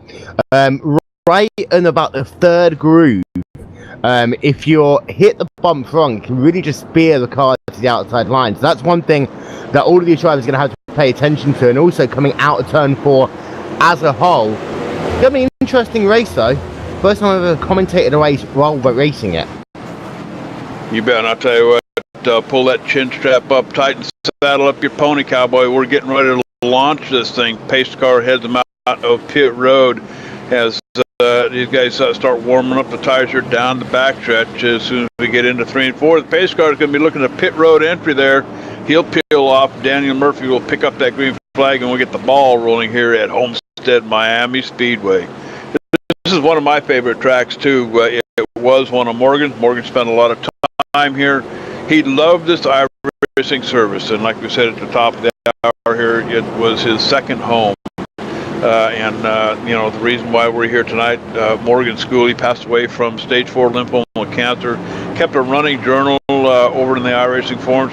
Very moving piece, and of course, a lot of people got involved with that here. But Homestead Miami, like I said, being one of Morgan's favorite places to race, and we'll get the ball rolling. Pace car pulls off. Green flag is in the air. The 75 machine of Daniel Murphy wastes no time and picks it up. Joshua Campbell a little bit slow on the gas pedal here as we get the ball rolling off into turn 1. Pretty much single file up here in the front as they break off back here to the back. Let's take a check on Adam Sweet here with the 48 machine. He's back here in 10th position with the 4 going past him. We got a spinner on the inside here. Yeah, that was Ryan Borges getting loose off 2, like we were saying. We catch up with Ryan Borges. I don't believe the yellow has come out here. It has. Oh, it has. We do have a yellow on the freeway. It's going to be the 29 of Ryan Borges, and that's just coming off of turn 2 here. No contact, looks like, with anybody. He just lost the back end here in turn number 2. A lot of smoke coming off the tires. Tried to get it back in shape. Couldn't get the job done. Goes over to the inside wall. Just barely kisses the inside wall with the front right. So Ryan Borges bringing out the first caution of the night here at Homestead. And that's always the thing on these long races, that you want to make sure you get yourself into a rhythm. Now, of course, cautions breed cautions, but at the start of the race, all of these drivers have their nerves. It's very easy. The car is always a little bit loose in those first couple of laps, because, of course, these cars will tighten up over the course of the run. You might want to run it a tiny bit loose at the start. It just looked as though that Borges on that 29 car just wasn't able to get a grip into turn 2. When, of course, you're not always at full pelt, so you have to take the line slightly differently there. And I tell you what, Anthony Fredericks in that 4 car is going to get himself a black flag there for coming down on pit road. You have to take the apron all the way around from turn 3 when you come onto pit road. Otherwise, you'll get yourself a black flag penalty for an incorrect pit entry.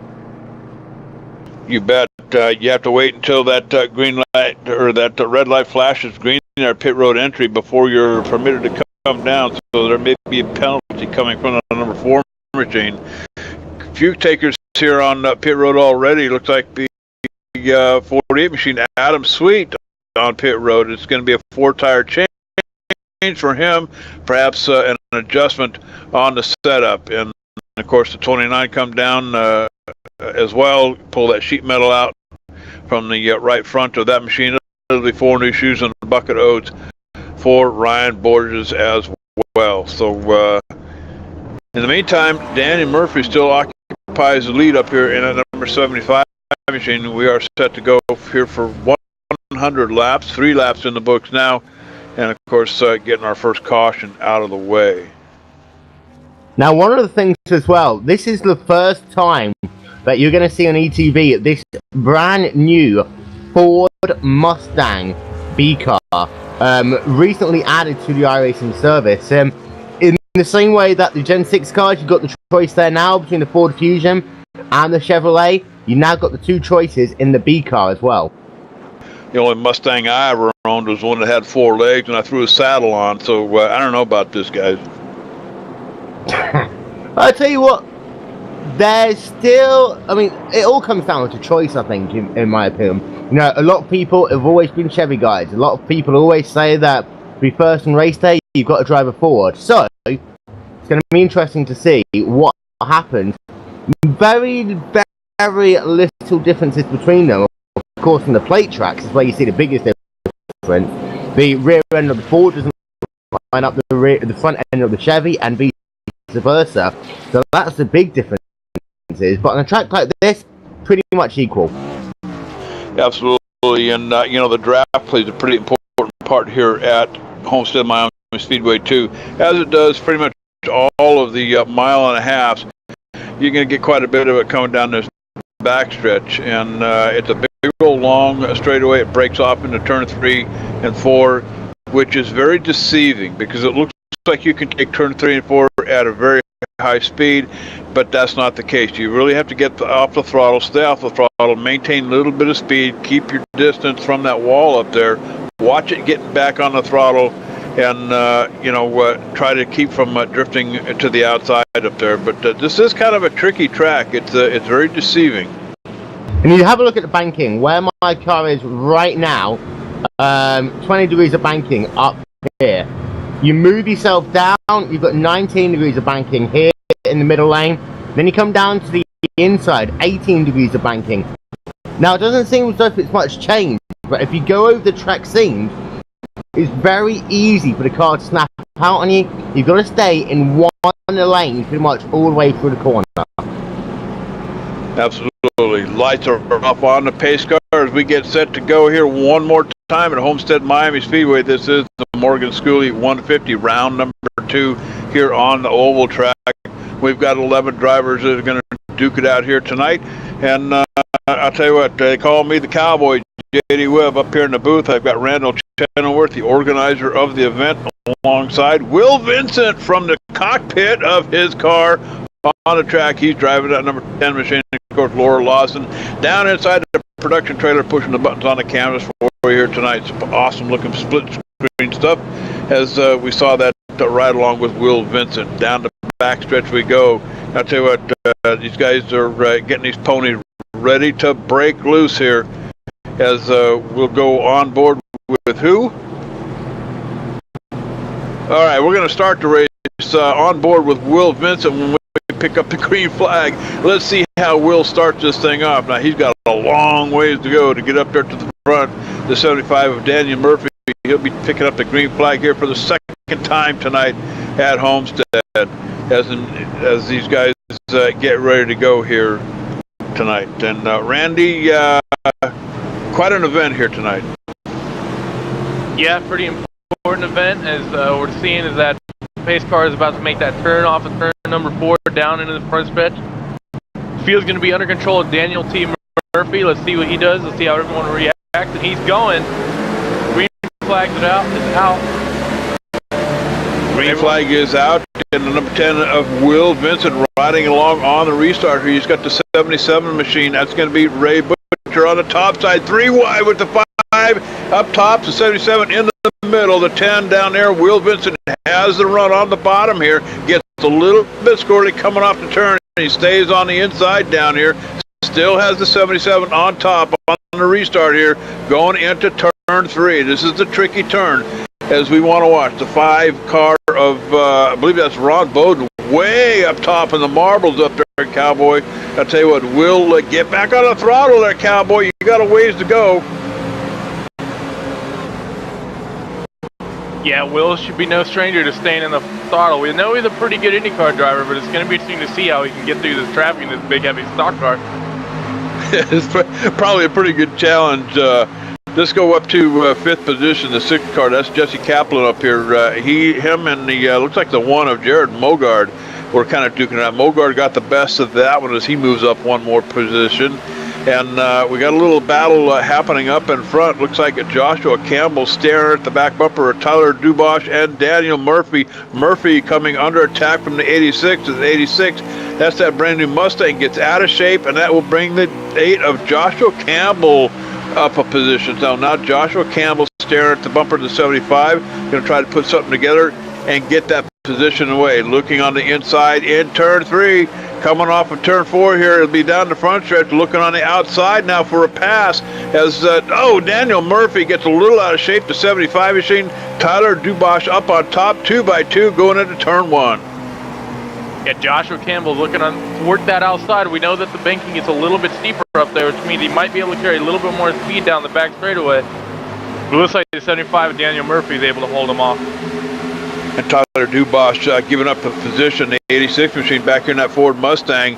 Seeing all that happen, is able to stay with the top 3 up here and try to put something together. But I'll tell you what, these guys are just absolutely going after it. Looking on the top, looking on the bottom. The 86 takes a peek on the top. But I'll tell you what, Daniel Murphy shuts the door on that one. The 8 car down on the bottom with the 86. 10 laps in the books, 100 laps on the board here tonight. And these guys are racing like it was the last 25. Yeah, these guys are saying this might be a small field, but we're going to make sure it's not very boring. And we got the top 3 here, all battling fender to fender. Absolutely, another battle shaping up back here, about 5th position. Jared Mogard giving up a position to Jesse Kaplan, the 6 machine here. These guys have kind of been going at it from the get-go. Anthony Fredericks in the 4, 6th position back here. He's got the 1 machine up on top. That's Jared Mogard. So a little bit of action happening all over the place here. Ray Butcher back a couple of notches, 7th position, 77 machine. Another Ford Mustang here at Homestead here tonight. Side by side with the 4 car of Anthony Fredericks going into turn 3 here. Now Butcher's got to be careful on that throttle. He's way up top getting into the marbles here. Be careful getting back on that throttle. That outside wall can come up really, really quick if you're not careful. Let's go back here a couple of more notches. Don Bowden, he's in 8th position, driving that number 5 Mustang. What is this? A sea of Mustangs here tonight at Homestead, Miami. So, we're gonna spin. Too. Anthony Fredericks, the number 4. He might have gotten a tap there. And we've got a spin off of turn 4. I'm going to roll it backwards here. Anthony Fredericks in the number 4 machine. As he gets out of shape, he loses it. Doesn't look like any contact made. Goes off into the grass, and he's going to take a pretty good lick into the inside wall. As we take another look here one more time. He's coming off of turn 2 here, heading down to backstretch, and the back end just breaks loose on him. You can see him seesaw on the wheel, trying to hang on to it. Can't do it, gets off into the grass, and I'll tell you what, it's pretty much over. He's a little bit of damage to the front end of that machine. The 5 machine of Don Bode just barely squeaking past the 4 car here, and doesn't look like any contact made, but some damage on the 4 for sure. Yeah, this is going to be really unfortunate for him. He didn't spin enough or badly enough for the iRacing officials to call out a yellow flag, so we're staying green, which is going to be really unfortunate for him after that. It's really, really hard to bring back time after spinning on an oval like this. Absolutely. Now 19 seconds behind. It'll probably require a pit stop, if he decides to go in to repair the damage. You pretty much have to have an aerodynamically true car here because of the draft. So it's not like a short track where a few dings and dings and bangs on the bumper of these things that would make any difference. But you do need a pretty squared away front end here at these mile-and-a-half tracks. In the meantime, that kind of slowed things down up in front. Murphy still occupying that front seat. Tyler Dubois in second. The 8 machine of Joshua Campbell still hanging tight with Dubois in there. Let's take it on back to 10th position. Number 10 machine driven by Will Vincent. He's calling the action from the booth down there. Let's take a check. Will, you got us on the radio, bud. Yeah, my car's just been really tight, and I didn't do much practice from the start of the race. Next time I get on pit stop, definitely going to have to make some changes to this car because it's struggling right now to keep it in that second lane. All right, keep your eye on the windshield there, partner, as we put 14 laps in the books here at Homestead Miami Speedway. Again, this is the Morgan Schooley 150. Round number 2 here tonight from Homestead Miami Speedway. Going up here to about 5th position, Jared Mogard. Now, these two guys, the 6 machine, the 77 now going past, or trying to put something together here. That's Ray Butcher. But I was going to say it was I believe it was the 6 car of Jesse Kaplan and Mogard here just a little while ago. We're kind of duking it out. Adam Sweet mixing it up in there in the 48 in 6th position, so a top 10 run for him. Of course, there's only 11 cars on the track, so I guess the top 10 is a pretty good thing here tonight, Randy. Yeah, it is, and while we're talking about these top 10, these top 3 are still battling out. Tyler DuPage and Daniel Murphy have been swapping the lead back and forth the past few laps. I just swapped it again. They've been side by side for about the past 5 or 6 laps or so, with the 8 of Joshua Campbell there, just lurking. He's eyeballed to make it 3 wide a couple times, but he's thought better of it, which is probably a pretty good decision to win the race. Joshua Campbell, as we go on board with him and that number 8 machine, finally getting the spurs to that pony of his. Now he's looking at a battle up in front. Tyler Dubois one more time. The 86 machine going after the 75. He's got a nose on him here coming down the backstretch. And I'll tell you what, the 75 machine may get a pretty good run off the top. If you can stay in the throttle, watch that wall, keep the momentum up, he may be able to get there first. The 86 fighting back hard on the bottom down here, 2x2 off of turn 4 across the start-finish line, and it will go to the 75, prevails on the top side up here. But Dubois still duking it out down here on the bottom. Off of turn 2, he should get the run here, as Murphy was going to have to back out of the throttle. Yeah, it was behind. Number 4 right now. They're coming over the start-finish line. The 8 is getting a run there on Tyler DuBois and the 86 on the inside, but it looks like he's going to back out of it on the outside. Probably going to try to either duck under him and get a run, or get a run on the outside. Let's see if he's able to get it done. Looks like the 86 is just able to keep a good run, and he gets back behind in line for Daniel T. Murphy, which is really the first time we've seen the top. Oh, the 86 gets on the wall. he got a little sideways. He was able to hold on to it, but it'll be interesting to see if he's got any damage from that.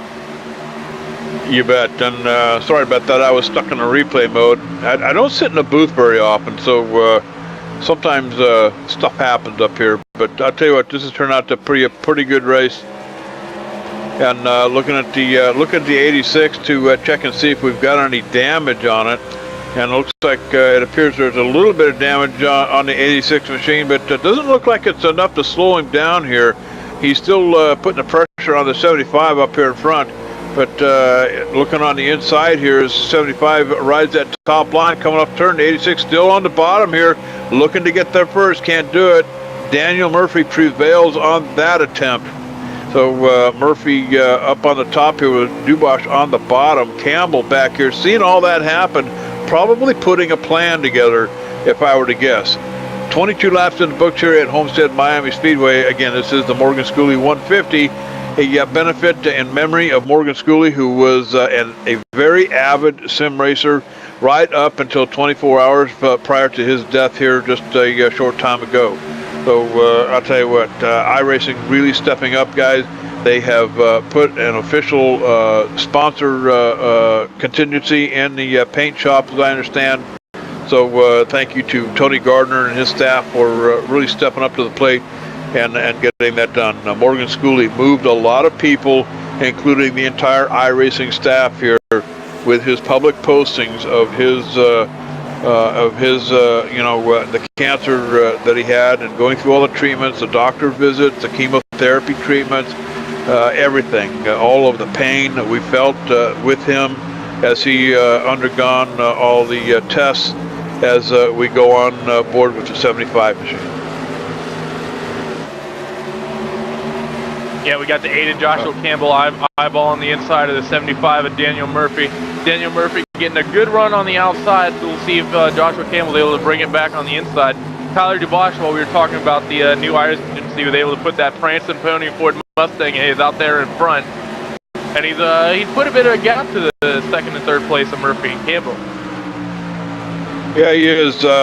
Campbell looking on the bottom still with the 75 machine, but as much as these guys are duking it out, Dubois is going to be able to get away. Now, I think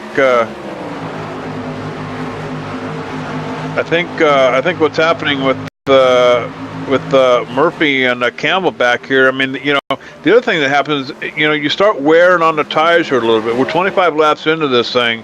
And neither one of these guys came down pit road, from my understanding, on that first caution on lap 1. So not that would have made a huge difference, but as much as these guys are duking it out back here, that's going to let the 86 of Dubois kind of get a pretty good jump on them, as we're better than a half a second behind.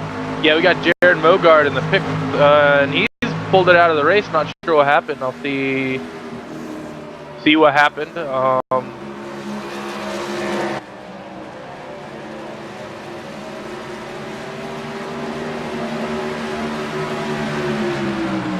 Yeah, he didn't hit anything. It just he pulled it on the pit lane the wrong way. He didn't use that pit entry lane that runs across the by the infield through 3 and 4 like you're supposed to. You might have gotten a black flag. You might have said, you know what, not even worth it. It's kind of just pretty disappointing, but of course that's his decision to make. Anthony Fredericks now makes his way down pit road to get some repairs done on a number 4 machine. It'll be 4 new tires and a bucket of oats for that pony. And tires are changed, and he is on his way out of his pit box. Roll that pony up 45 miles an hour at the commit line, and he makes it. He'll work his way back out on the track. Again, that's the number 4 of Anthony Fredericks, now 1 lap down. So if the lucky dog were to show his face here tonight, Anthony would get that lap back and be able to race with the rest of the folks on the lead lap. But the rundown looks like this. 86 out in front. Daniel T. Murphy, the 75, still duking it out with Josh Campbell down here on the bottom. That's the 8 machine. The 77 of Ray Butcher in 4th position. Rounding out your top 5 is the 48 of Adam Sweet. The rest of the rundown looks like this. Jesse Kaplan, Don Bowden, Ryan Borges, Will Vincent still back here in the number 10 machine. has one more spot here in now he's in 9th. Yeah, I think it's the first time I've ever seen Mr. Will Vincent up there in the top 10. You ever seen him watching an IndyCar race? Will Vincent, you know what? I know Will Vincent. If you gave him the keys to anything, he'd get in it and race it. So this may be the first time we've seen him in a Cup car, but I guarantee you hand him the keys to a race car, and he'll get in it and drive it. Oh yeah, he'll drive a Skip Barber around Michigan. He'll drive a NASCAR stock car around Zolder. He'll drive just about anything. All right, I'll tell you what. We got 30 laps in the books here at Homestead Miami Speedway. 70 to go. We're going to step away, take a commercial break. You're watching live ETVLive, Cowboy. There is no other choice. So hang on to your seats. We'll be right back after these.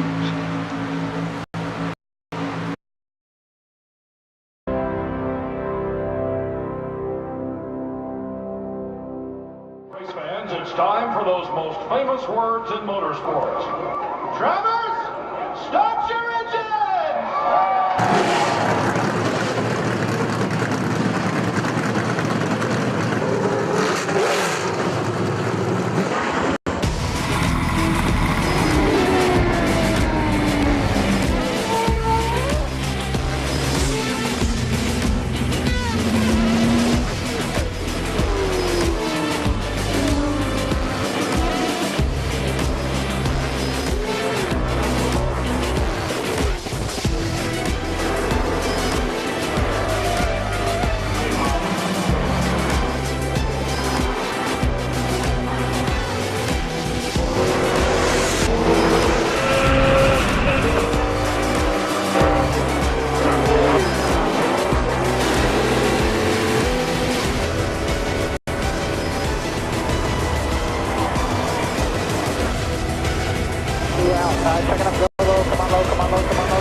Michael Conti comes up at a corner number 4 to the checkered flag. He wins his first NASCAR iRacing.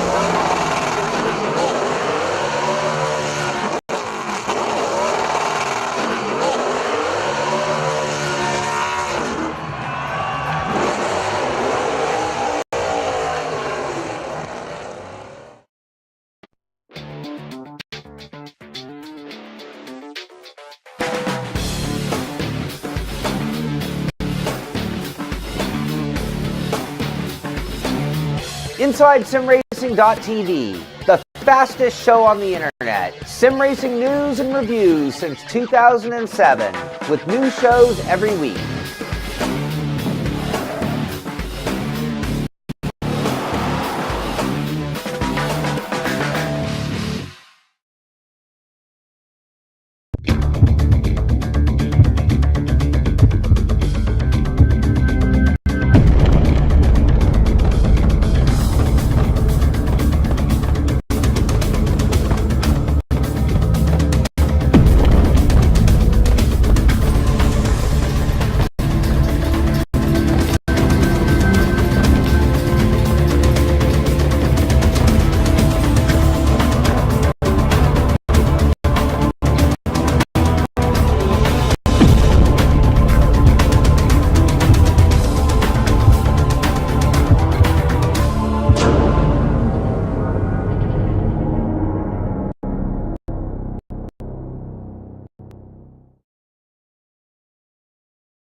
And welcome back to Homestead Miami Speedway. This is the Morgan Schooley 150 round number 2 here on the old track at Homestead. We just got done here about 35-40 minutes ago with the road racing portion of the event here tonight. And Ray Butcher in the 77 machine running in third position was just duking it out with the 75 of Daniel Murphy here for a little while. Murphy slipping backwards here. And I think it may be tires as we approach 40 laps here at Homestead Miami. So the 75 machine probably running off that right rear of his machine. Corners are tricky here, but I'll tell you what, the 77 machine is running down the leaders. So turning laps just a little bit faster than Tyler Dubois out there in front, who took the lead here about 15 laps ago. in that 86 machine and is putting the distance about a half a second or so over the 8 of Joshua Campbell. So let's take a check on the number 10 machine. Will Vincent still holding his own down here. Reports coming out of his garage or his pit box is the car is tight. So we'll watch that number 10 machine here as he comes off turn 4 down the front stretch going into turn 1. We'll see how he maneuvers here. Probably a little bit high. Maybe wants to tuck down on that bottom just a little bit. But hey, Will, keep your foot in the throttle, cowboy. You can get the job done here tonight. Always look on the bright side of life. Oh my God. Yeah, he's just out there enjoying that little Sunday drive out there at Homestead in Florida. Yeah. You know, if it wasn't for the NASCAR regulations, he'd be out there. He'd have the top down too. Oh, I'm sure. No, you know what? He'd be taking a blowtorch and cut the top off of that thing for sure. You know what? Will Vincent, I've known him for about a year and a half or so over there at Glacier TV. I tell you what, those cowboys do a hell of a job broadcasting the road races. But tonight it's all about Morgan Schooley, Will Vincent in the cockpit of a Cup car. This is a treat. So I'll tell you what, to see Will Vincent inside one of these kind of cars, this is a phenomenal thing here tonight. But it is all about Morgan Schooley. Morgan passing away recently from lymphoma cancer, as all his fans watched him as he suffered through the chemo treatments and the stem cell treatments that he was getting. Morgan kept a running journal of all of his in-hospital activities and his racing at iRacing. And this is all for him tonight in memory of Morgan Schooley. Of course, his wife, Sarah, and little boy Parker. Sarah putting up a big thank you note here in the iRacing forum here just recently, Randy. And, she had no idea, because she didn't really get involved with the sim racing thing that Morgan used to do. Had really no idea how this affected so many people until she started reading through some of the responses that people put up. And I'll tell you, she put up a very, very nice thank you to everyone for all the prayers and devotion that they showed Morgan throughout the deal there with Morgan and the cancer and everything. And I tell you, it's a very moving story. If you haven't seen it, you can go, just do a search in the forum threads for Morgan Schooley, and you can read all about his deal over there. But Randy organizing this thing here tonight. This is the third benefit race that you've organized. Got to make you feel pretty good for doing this. Oh yeah, there's definitely a bit of feels good to doing it, but I was just doing it just to be a good guy and have some fun. A lot of people wanted this to honor Morgan Schooley and realize it'd be a fun thing for the community. So. Yeah, and it's too bad more people didn't get involved. It didn't. It's too bad more people didn't get involved and participate in this. But I tell you, we are out here having a good time, anyway. So this sounds like Will might be having some problems, man. What's going on down there? I just see this piece of debris coming out of turn 4. What is out there? We need that debris. That's the beer can. Like? That's the beer can you just chucked out the window, dude. I don't know. It looked like one of his dreadlocks to me. All right,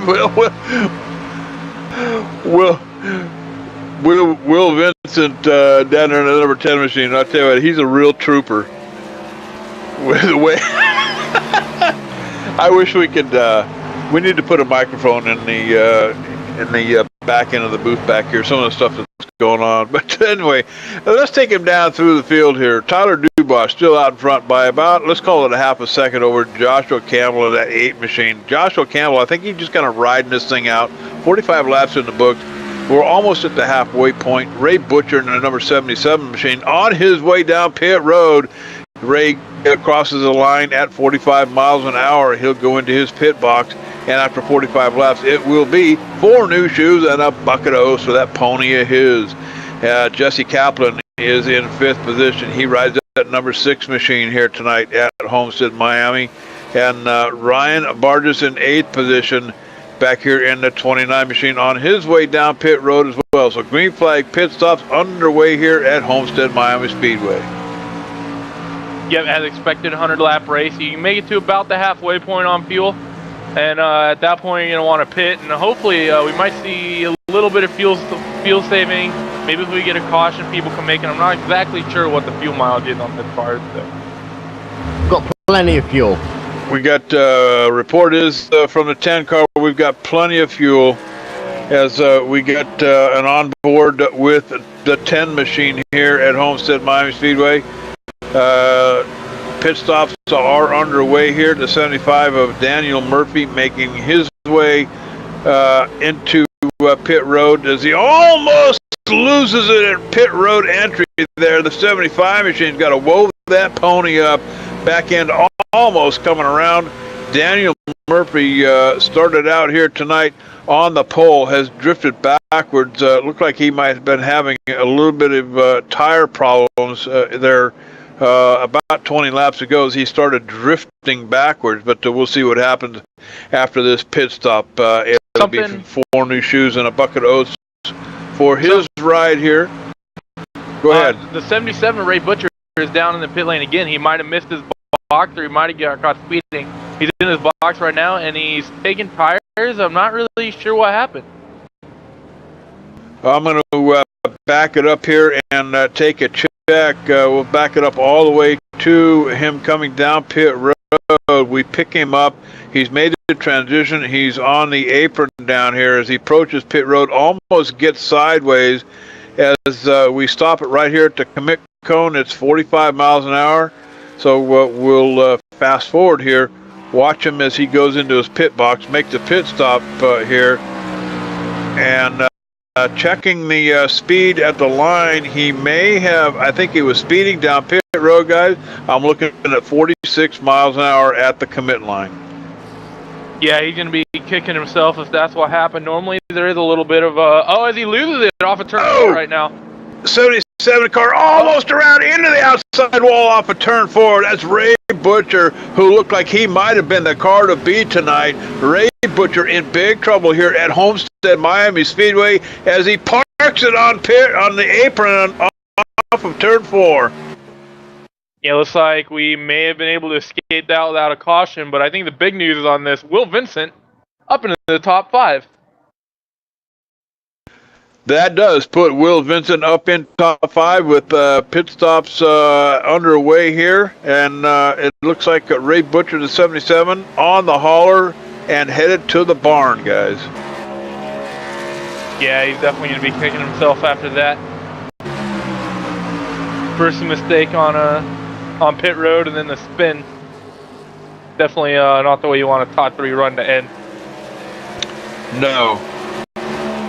Will gets passed by the leader up here, Tyler Dubois. So Will be the first car 1 lap down. If the dog shows his face, he will be able to get that lap back on the wave around. But right now it's Tyler Dubois out in front of the 86 machine with Joshua Campbell, Jesse Kaplan, Don Bowden on his way down pit road in the number 5 machine. And like the cowboy says, 4 new shoes, a bucket of oats for that pony, and he'll be on his way out as we watch the right side come up, tire changes come around, change 2, and work around to the left side of the machine.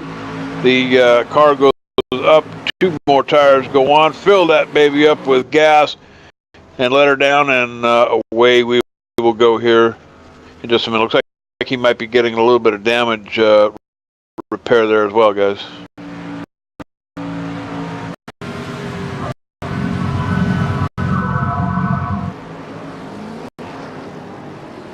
Phil Foltz from HD Radio Network is tuning in here tonight, and I think I can probably talk about the radio here a little bit. ETV Motorsports Entertainment, we have developed a radio station, ETV Motorsports Radio. We're going to have 10 hours of content here before too long, possibly by the end of the week. Looking for motorsports programming live and syndicated on ETVLive radio. So all about motorsports, 10 hours of programming per day. It'll revert to the classic rock and roll on the overnight, but looks like Phil Foltz, the CEO of HD Radio Network, tuning in and watching the race here from Homestead, Miami. The 5 machine completed his pit stop, a little bit of extra time down there as he drops all the way back to 8th position, 2 laps down now to the leader. We've got Tyler Dubois and Joshua Campbell out in front. The only 2 cars on the lead lap. Will Vincent, the first car, 1 lap down, looking for that lucky dog. And these 2 leaders are going to have to come on pit road in the next 5 or 6 laps or so. You know, I think they're taking a huge risk out there by staying out. All it takes is one little mistake by either one of these guys, really. And then, of course, when they go down pit road, they're going to spend some time down there. Will Vincent's got every opportunity to work himself right back up onto the lead lap here if these 2 cowboys up here aren't careful. So we'll see what happens. The 86 machine showing signs of where he struggles to keep that Mustang of his in, pretty scored away here. Coming off turn 2 down the back stretch. Turns 3 and 4, usually the tricky turns here at Homestead, Miami, but they haven't been an issue here tonight. Randy?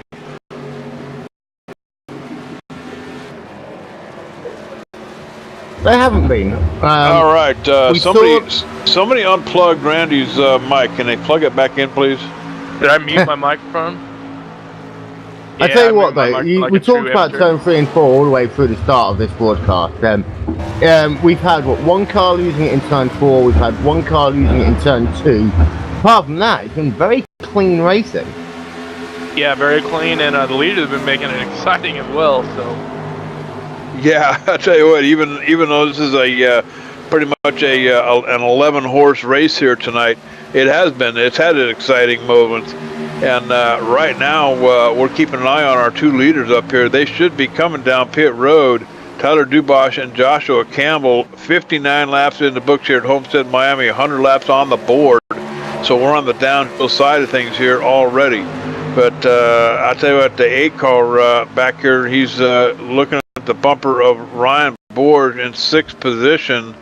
That's the 29 car, but he's 2 laps down. And of course, just in front of him is the leader of Tyler Dubois here at Homestead. So again, guys, this is we're just out here having fun. The race doesn't mean a whole lot. There is a Derek Spears button box at the end of the tunnel for. I guess we're going to raffle it off here tonight. We were hoping for more drivers, in both races, but the button box. Certainly a worthy prize here for that we'll put up for a raffle after the race. And then, of course, big thank you to iRacing, Tony Gardner and his staff for donating $250 to the MorganSchooley.com foundation over there just to help Morgan's wife, Sarah. And the reason why we're doing this, guys, is because Morgan's insurance company dumped him halfway through the struggle with his stage 4 lymphoma cancer, and such a terrible thing to happen.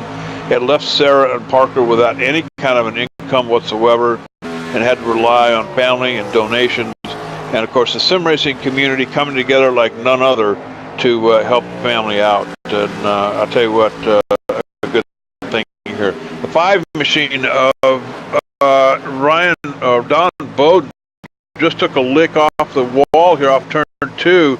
He's in a little bit of trouble as the 48 of Adam Sweet comes around him. Now 5 of Don Bowden, he's on fresher tires than the 48 machine. Remember, Bowden had to come down one more time down pit road to clear that penalty. I think it was another shot at 4 new shoes for him. But 60 laps in the books, Randy. We still got plenty of racing here to go. Yeah, still plenty of time for people to make mistakes. Plenty of time to pick up the paces. Some of them wall off of 2.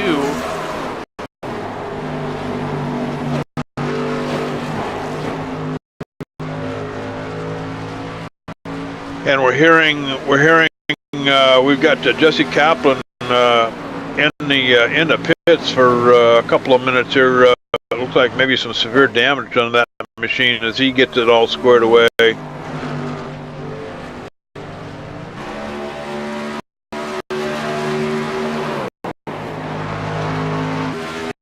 And our leader, Tyler Dubois, has made his trip down pit road, overshoots his pit box. Dubois in his box here, that's the number 1 machine, or the 86 machine in that Ford Mustang. It'll be 4 new shoes, a bucket of oats. Makes his way out of his pit box.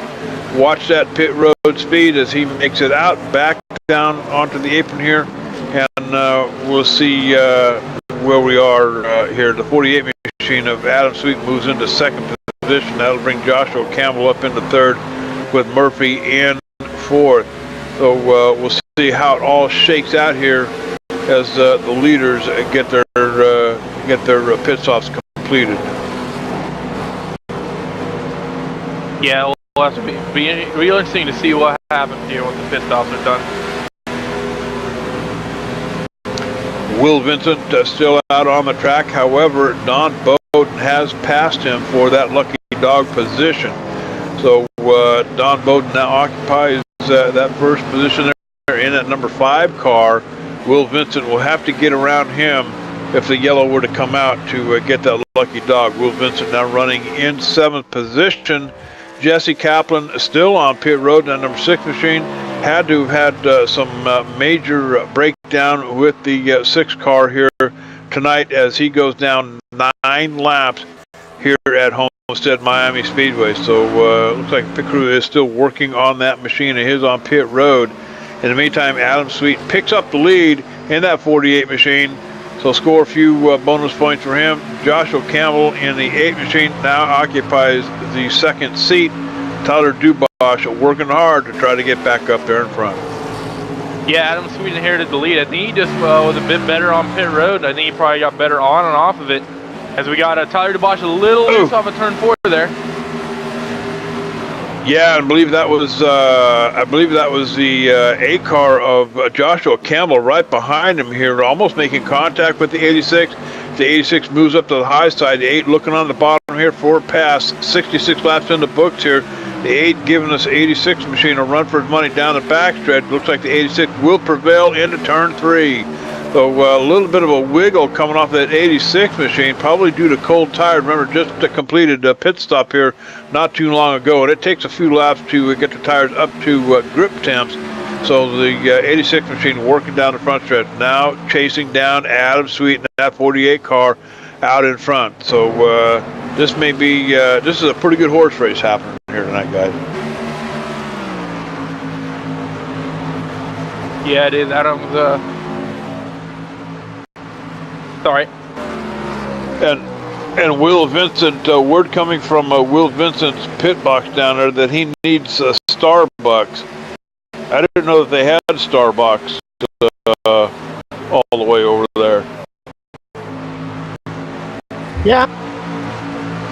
Do they probably, I think all they serve is tea though, isn't it? Well, yes. I mean, they sell English tea, and we'll have our crumpets and our scones with that, you see. Scones and crumpets. I'll tell you what.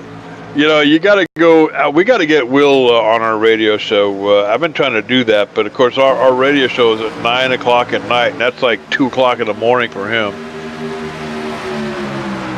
We'll just pre-record it one day. I'll tell you what. This car that was tight earlier on is now a lot looser. Hang on to that. Contact with the 48 machine and the 8 car. The 8 car plows into the back of the 48, almost upsetting Adam Sweet here. Back here in 2nd position. So the 48 Adam Sweet trying to get it back here as the 8 car makes contact with the back end and was able to get around. Not a lot of damage done to either cars, but certainly upset that number 48 machine of Adam Sweet. And of course, being into that last, 30-something laps of the race, you know, these guys, they made their pit stops. It was a lot racy early on, and then they kind of settled down. Now the field's coming back together, and these last laps, I think you're going to see these drivers push it more and more. You'll have a couple of them just try and be a bit easy on the tyres. Just try and make sure that they got something on those last 5 or 10 laps. Of course, we may not have a caution with a small field. Some parts of it spread out. You might have to think about, you know, having to save just a tiny bit to the end of the race. Joshua Campbell turning 33.050s to Dubosch's 32.855. So Joshua Campbell in that 8 machine certainly trying to run down Tyler Dubosch up here in the closing laps. 71 of them in the books here at Homestead Miami Speedway, and we are getting very close to that checkered flag. Adam Sweet, who just got a knock in the butt from the 8 machine, trying to recover and get it back, now falls to 2.7 seconds behind the leaders up here. So Adam Sweet in that 48 machine trying to put something together here as the laps start winding down. In the meantime, Joshua Campbell turning quicker lap times than the leader of that 86, Tyler Dubosch. I'll tell you what, it's just a matter of time.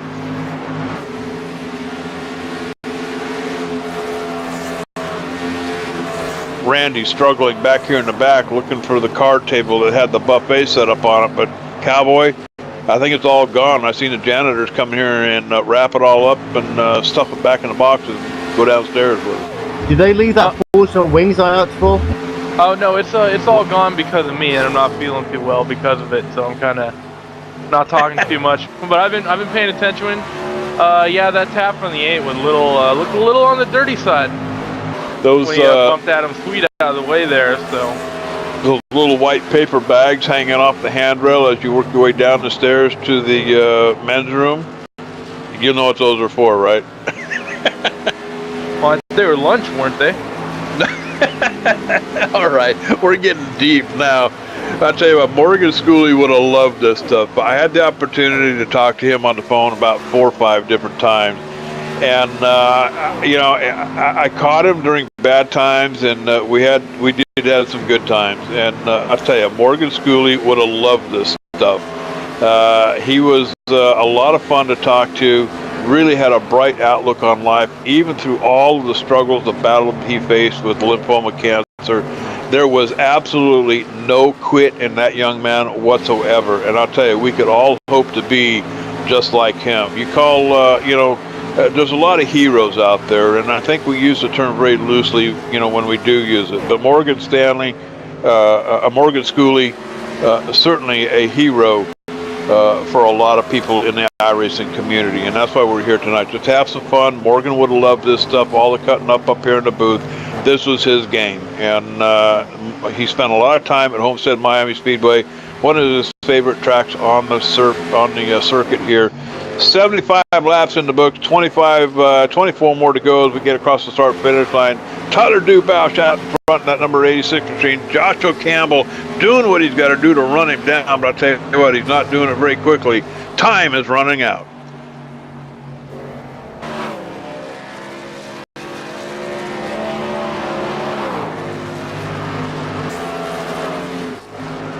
Apparently we've got some apparently note being passed up here. We've got some onboard audio out of the 10 machine.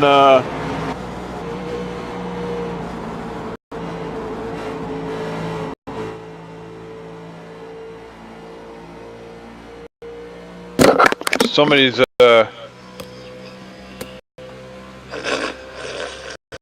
don't know what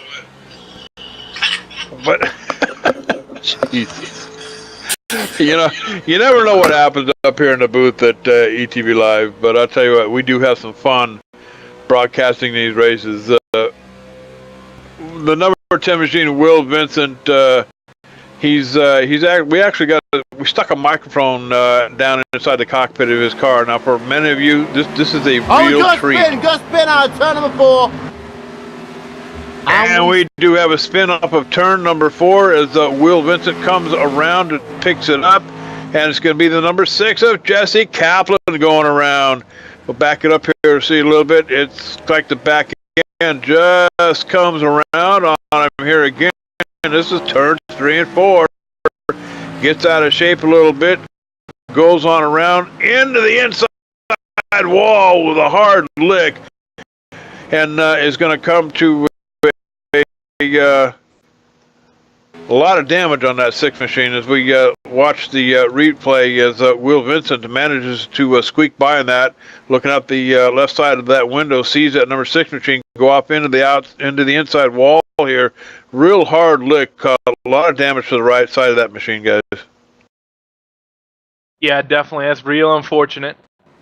But with this yellow flag, we should see a bunch of the leaders come down pit road, get new tires, and it'll tighten up the field.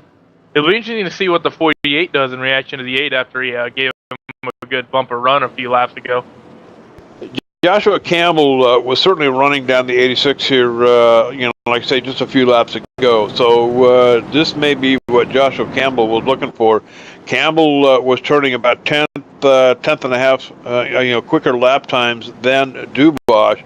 So this is certainly everything that that A machine would hope for here in the closing laps. 79 laps in the books. We'll get started. We'll be less than 20 here when we pick up the green flag. So why don't we take this opportunity, refill the martini glass. We're going to step away, take a commercial break. You're watching live. This is the Morgan Schooley 150, round number 2 from Homestead, Miami Speedway. Don't wander off, cowboy. We'll be right back.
Hey, JD here with ETVLive, and let me tell you something. If it's too big for the pickup truck and you need to move it, there's only one trucking company you need to call, and don't bother with the Yellow Pages, cowboy. I'll give you that number in a minute. Manufactured goods, automotive, technical equipment, furniture, even if you need a reefer, Gary Mercer Trucking Incorporated is the only choice, cowboy. With locations in Mississauga, Ontario, Canada, Rancho Cucamonga, California. If you need to move it, store it, and keep it cold, you need to call Gary Mercer Trucking Incorporated. Long haul, short haul, or just across town, Gary Mercer has the best trained and qualified drivers to get your load from point A to point B with professionalism and on time. So remember, Hoss, if it don't fit in a pickup truck, you're going to need a real truck, cowboy. Sponsors of ETVLive's Friday Night Showdown, Gary Mercer Trucking Incorporated, 1-800-668-2980. Oh my God, we are back live here at Homestead Miami Speedway. I'll tell you what, we need to record some of the antics that go on backstage here at Homestead Miami Speedway. Breaking news, the 10 machine of Will Vincent makes it into the top 10. Wait, there's only 10 cars on the track. Yeah, Will Vincent, this is probably the drive of his life right here. Yeah, and he's waving to the. Did you see that wave to the driver of the pace car as he makes it back around here? I think that was just his beautiful locks of hair flowing in the wind. Just flowing. You know what? I'll tell you what. We talked about taking a blowtorch torch that number 10 machine and cutting the top off, making a convertible for Will Vincent down there, just so his dreadlocks could float freely in the air. Oh my God, we're getting sick now. Hey, we're working caution number 2 here at Homestead Miami Speedway. Imagine that. And Tyler Dubois now has company on the front row. Now, this is a battle that will probably go all the way to the finish line. Now, remember back here, about 10 laps ago, the 8 machine was closing the distance on the 86. That's Tyler Dubois. Now, the A car was turning faster lap times as the pace car pulls off, and we get to get-go here. The 86 machine on the bottom looking for the green flag, leads him down the front stretch and gets back on the throttle. The A car wondering what happened as he's a little bit slow on the throttle. Campbell not in the right gear perhaps, as the 86 of Adam Sweet, or the 86 car makes a break. Get Tyler Dubois jump on the field. He's been real good on the restarts all day today.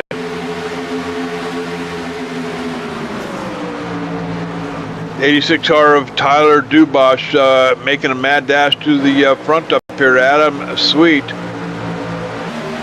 Adam Sweet back here in the 48 machine. Now remember, he had some difficulty with the 8 car a little while ago. Sweet going backwards here a little bit now in 4th position. Daniel Murphy runs up to 3rd in the 75 machine.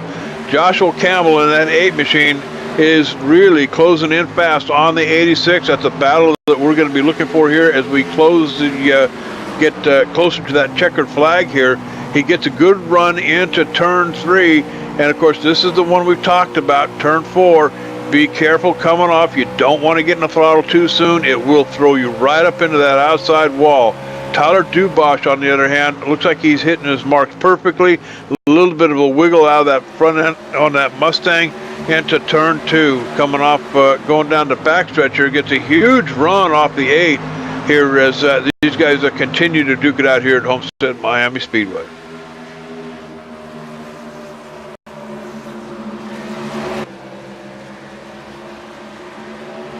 And you can see the top 5 speeds up there on the screen there, on the viewer screen, as we watch these guys single file all the way back. Will Vincent all the way back here in 5th position now. Quite a ways off from the rest of the field, but it'll be a top 10 finish for him here tonight for sure. And and he said he passed 2 people already. Yeah, they were both a lap down.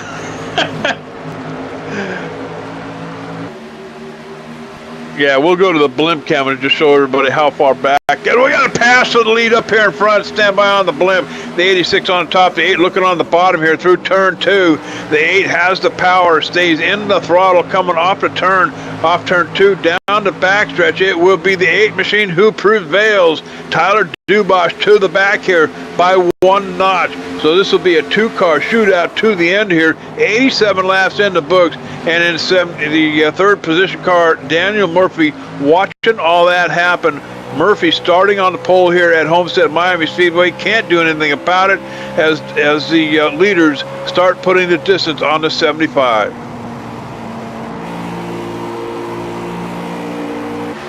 Yeah, the 75, he's watching all that happen, and he's hoping they manage to keep battling like that. Might let him catch up a bit, along with the 48 of Adam Sweet. And while that's happening up there in front, let's go back to that space station cam. Let's just show them how well Will is doing. If we can get the our producer down in the trailer to pull up that space station, we just see how far. We want to see how far. We want to see how far the 10 machine has progressed. Aerial coverage today is brought to you by Goodyear. Everything we learn making tyres for the world's fastest drivers inspires what we roll into yours. Goodyear, more driven. Yeah, I'm hearing right now from our production crew that we have to activate the Hubble telescope function on the lead cars in order to see Will Vincent if we were to look back, so we're not going to be able to see them. I'll tell you what, like I said, Morgan would have loved this stuff. He was one to do a lot of cutting up himself, and this is all for him, Morgan. Godspeed, my friend, and Hope you're doing well. But right now, as we put 90 laps in the books here, 10 laps to go here at Homestead Miami Speedway. The 86 manages to get out in front of the A car. Now looking on the bottom here for a pass one more time as these two cowboys duke it out at the OK Corral. The A car slips up in front of the 86. 86 looking for the crossover off of turn 4 down the front stretch. The A car on the outside, the 86 on the inside into turn 1. Still neck and neck on the Speedway. I tell you what, the power in the 8 machine will prevail coming off of turn 2 if he stays in the throttle. The 86 has to back it up here just a little bit to keep the back end from almost getting around, but away he goes. Kiss the wall. The 86 machine overtakes the 8. And the 75 is coming right back in it too. Up there on the outside line. Suddenly a 3-horse shootout up here in the front. The 75 machine. 3-horse shootout for the lead. 3-wide shootout for the lead up here. I'll tell you what, we'll go on board with the 75 machine as he's down here on the bottom with the 8 up on the top. The 86 car of Tyler Dubois still hanging tight up there on the top side up here, making it work for him. Takes a big wide swing at it, stays in the throttle here off the turn 2, down the backstretch. Now 2 wide, 75 and the 8 machine side by side. And I'll tell you what, the 86 looking back in his rearview mirror thinking, you two have at it while I get my horse to a gallop here at Homestead. So coming off of turn 4, side by side on board with the 86 machine as he has clear sailing out in front at Homestead Miami Speedway. And creeping up from the 4th position on the outside, we got the 48, Adam Sweet, eyeballing these two ahead of him. Adam Sweet kicks it up a little bit, puts the spurs to that pony of his, the 48 machine, seeing all that happen out in front as the 75 machine fills the hole. The 48 looking to a position on the bottom here, looked around the 75, spurring that pony of his along, almost making contact off of turn 4. Down the front stretch we go. This may be a 4-horse shootout before we get to the checkered flag with 6 laps to go. Yeah, going into turn 3, the 75 filled a hole, but apparently it was the wrong one. The 48 went to move, make another move on the hole. He ended up leaving open. Tyler Dubois in the 86 opens up the distance almost a half a second over the 8 machine of Joshua Campbell. Daniel T. Murphy in the 75 takes a souvenir off the wall. That's going to slow that pony down as Adam Sweet comes along on the inside off of turn 4 down the front stretch. Adam Sweet is trying to run down the 8 machine of Joshua Campbell up in front. The 75, Daniel T. Murphy, looking to recover from that little kiss on the wall here, almost getting upset, hits the bumps off of turn 2. Down the backstretch they will go. Yeah, they're going down the backstretch. Adam Sweet looking to see if he can make a move on Joshua Campbell, see if he can't make a move to the lead. But Joshua Campbell is currently drove it really deep into turn 3 there on Tyler Dubois, but Tyler Dubois is going to get the run off. And that's a mistake that so many people make here at Homestead Miami Speedway. They get a big, huge run going in. They try to stay in the throttle on the bottom, and all that does is shove the car up to the top side off of turn 4, and then they kiss the wall and grab a souvenir. But I'll tell you what, Tyler Dubois, seeing all that happen behind him, he's got clear sailing out in front as he tries to open up the distance. But I'll tell you what, Joshua Campbell, you know, remember before that last caution, he was closing the distance awfully fast, doing a good job of it too. But I'll tell you what, Joshua Campbell a little bit too heavy in the throttle. His car drifts up out of turn number 4. The 48 of Adam Sweet alongside for position, and he will get it. Score 1 for Adam Sweet as he picks up second. Joshua Campbell still fighting back hard on the outside. I'll tell you what, this is going to go all the way to the checker flag as these Cowboys duke it out here at Homestead Miami Speedway in memory of Morgan Schooley. Yeah, Adam Sweet from 4th to 2nd, about 5 laps there.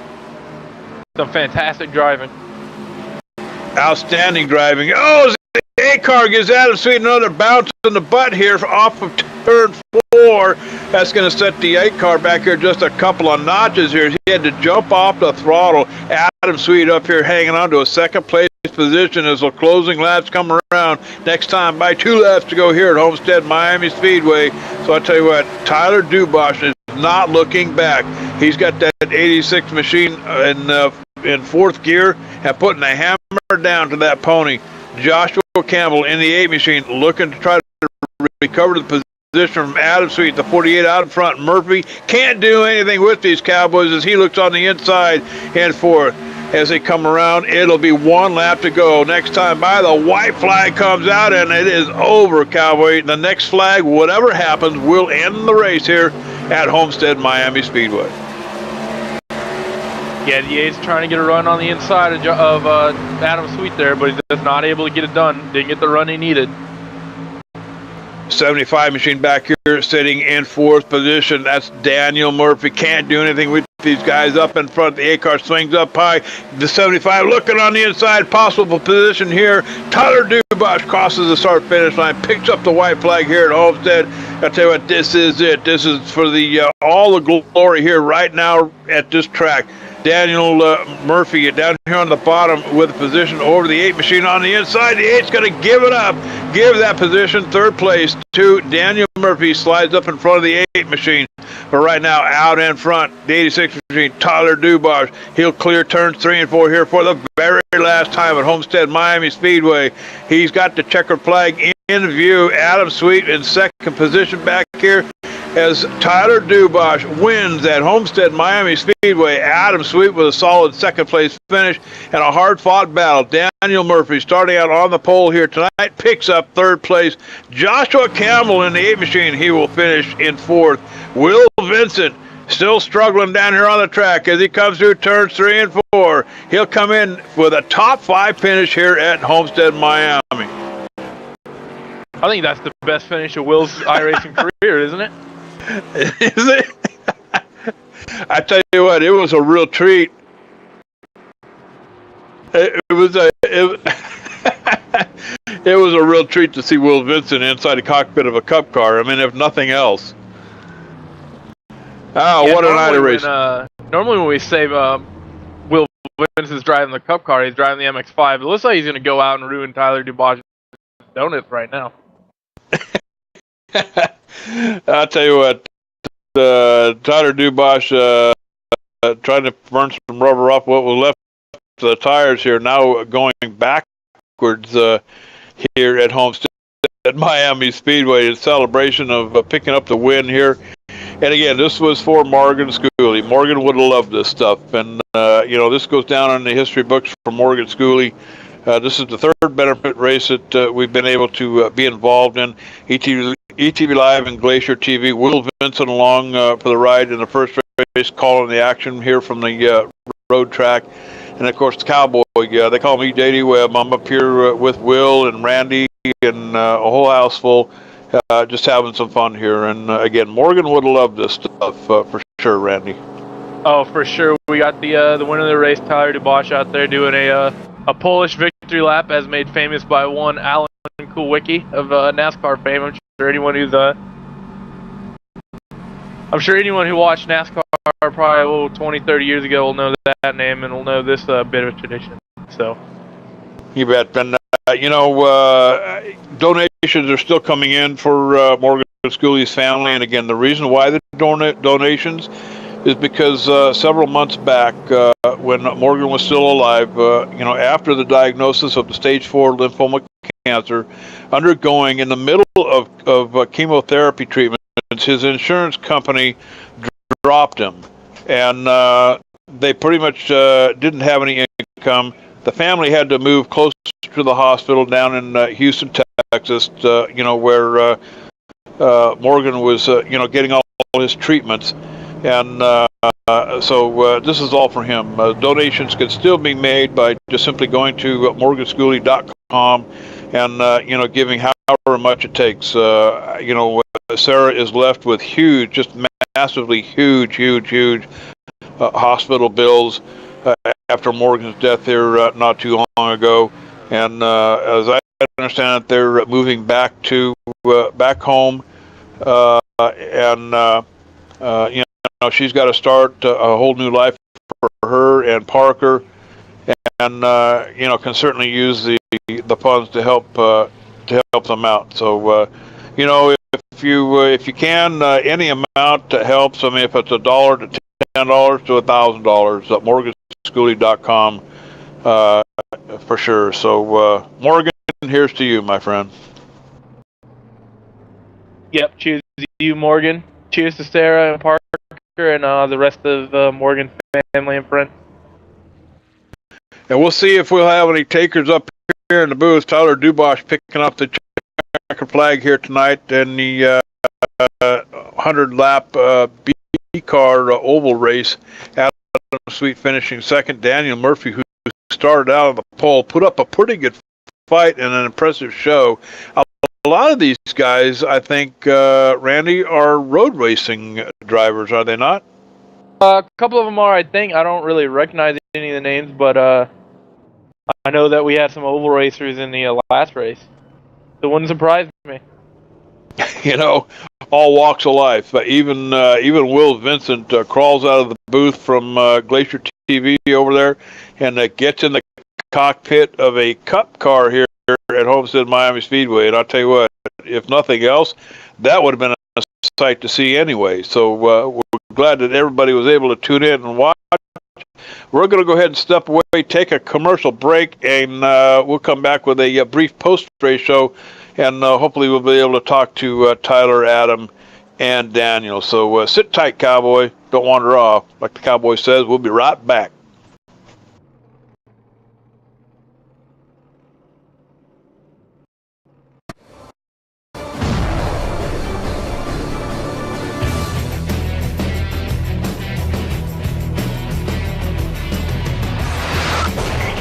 Network. Join 5,000 plus other listeners where you can hear everything from big 80s metal to classic rock and roll, country radio, ETVLive, sports radio, even adult and unplugged rock and roll. HDRadioNetwork.com, one of the fastest growing internet radio networks, HDRadioNetwork.com. Take it with you, cowboy. Get the mobile app for Android, iPhone, iPad, and all the rest from TuneIn.com.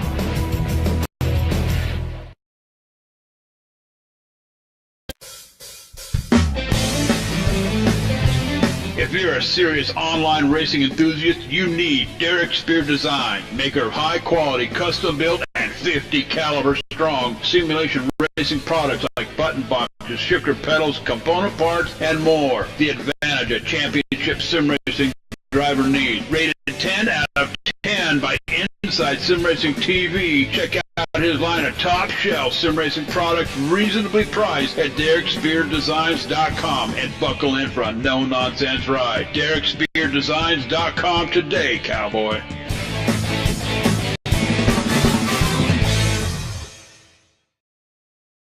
I think he was looking for a place to park that pink machine of his, and the only thing left are parking places with street meters, parking meters. So I don't know. Will probably doesn't have a dime in his pocket, but at any rate, we did have some fun here at Homestead Miami Speedway. We're going to go ahead and close the show out. Will Vincent, we did stick a microphone down in the cockpit of the 10 car.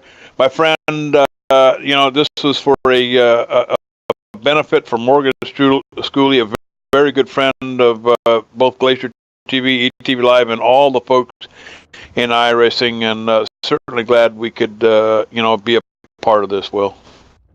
Yeah. First of all, it's been a long time since I've got into a NASCAR that's outside of Daytona, Talladega. And I know that Randy was laughing at my lines. I've driven many races here in the IndyCar, and I love racing here in the IndyCar. It's one of my favorite tracks. But in the NASCAR, it was a tough race. I'm just glad I brought it home without any scrapes. I've had a place to park it in the infield in the end. In fact, I think I've just found TJ and Steve. But I think, it was a fun race. And I think what we've done again here today is we've kind of epitomized what Morgan would have wanted to have had happen, and also what Morgan enjoyed doing. He enjoyed nothing more than going to race his favorite car combinations, his favorite track,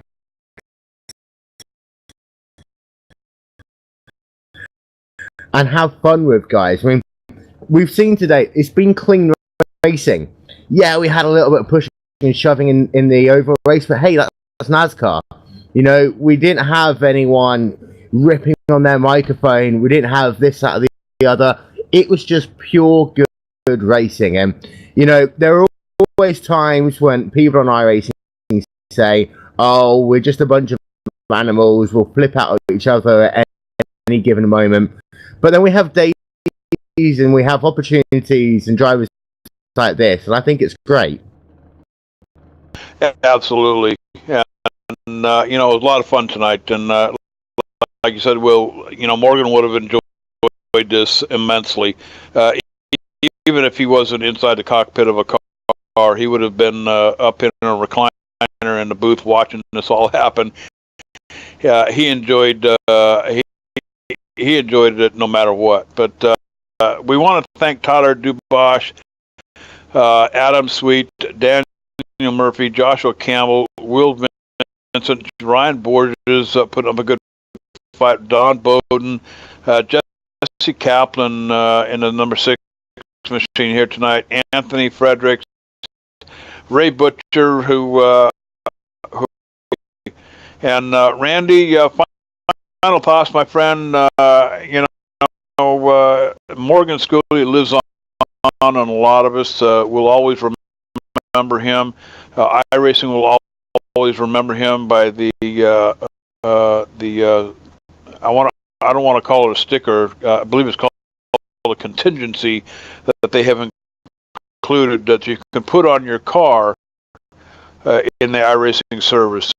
And I think that's just a huge thing, you know, to memorialize a young man who, through the thick and thin of it all, put up his personal battle with lymphoma cancer in a public forum for all to see, and it was a great thing. Yeah, for sure. A couple great races for a great man. Would have been nice to maybe have a little bit more in terms of the sign-ups, but when that's your only complaint, when you only get 10 or 11 people in the race and still as entertaining as it was, you can't really complain too much. You bet. And you know, those didn't this is a combined effort by Glacier TV and ETVLive. Laura Lawson down in the hauler pushing the buttons on the cameras for you. Of course, I was joined by Will Vincent, Randy Chenoweth, David Judson was also up here in the booth earlier. So with that, at 9:30 there is another race happening on ETVLive. It'll be on Channel 2, Integrity Racing, and I believe it's round number 6, if I'm not mistaken, in their chase series. So you can join us at 9:30 p.m. Eastern Time here on Channel 2 for that. So for everybody up here in the booth, for our Laura Lawson down in the trailer pushing the buttons, that'll be it from ETVLive, and we'll catch you at 9:30. Unfortunate news, Morgan Schooley is no longer with us. He's passed away from the struggles of stage 4 lymphoma. So he was 32 years old, married to Sarah, his wife, has a 21-month-old son, Parker. In fact, his name is Parker Morgan Schooley. And, you know, you talk about being, you know, brave people. I mean, we always think of our heroes as being brave people and, you know, war heroes, that kind of thing. But I'll tell you something. This guy is probably a whole lot braver than a lot of us will ever be. He documented a lot about what he was undergoing with the cancer, the treatments, the chemo, the pain, all of the issues that surrounded his illness in the public forum over there in iRacing. Now, who does that kind of thing? You know, nobody enjoyed sim racing better than Morgan Schooley, for sure. He just absolutely loved it. he was more said it was more stressful dealing with doctors and needles and all that stuff going into his arm than it was actually knowing that he had the cancer to begin with. You know, I'm gonna miss him. You know, I really didn't know him all that well, other than, you know, of course, the dealings with the radio show and the benefit races that we did with him, and a few phone calls that I had with him. But I'll tell you, no finer human being than Morgan Schooley. At least we can say he's in a better place now. That's for sure.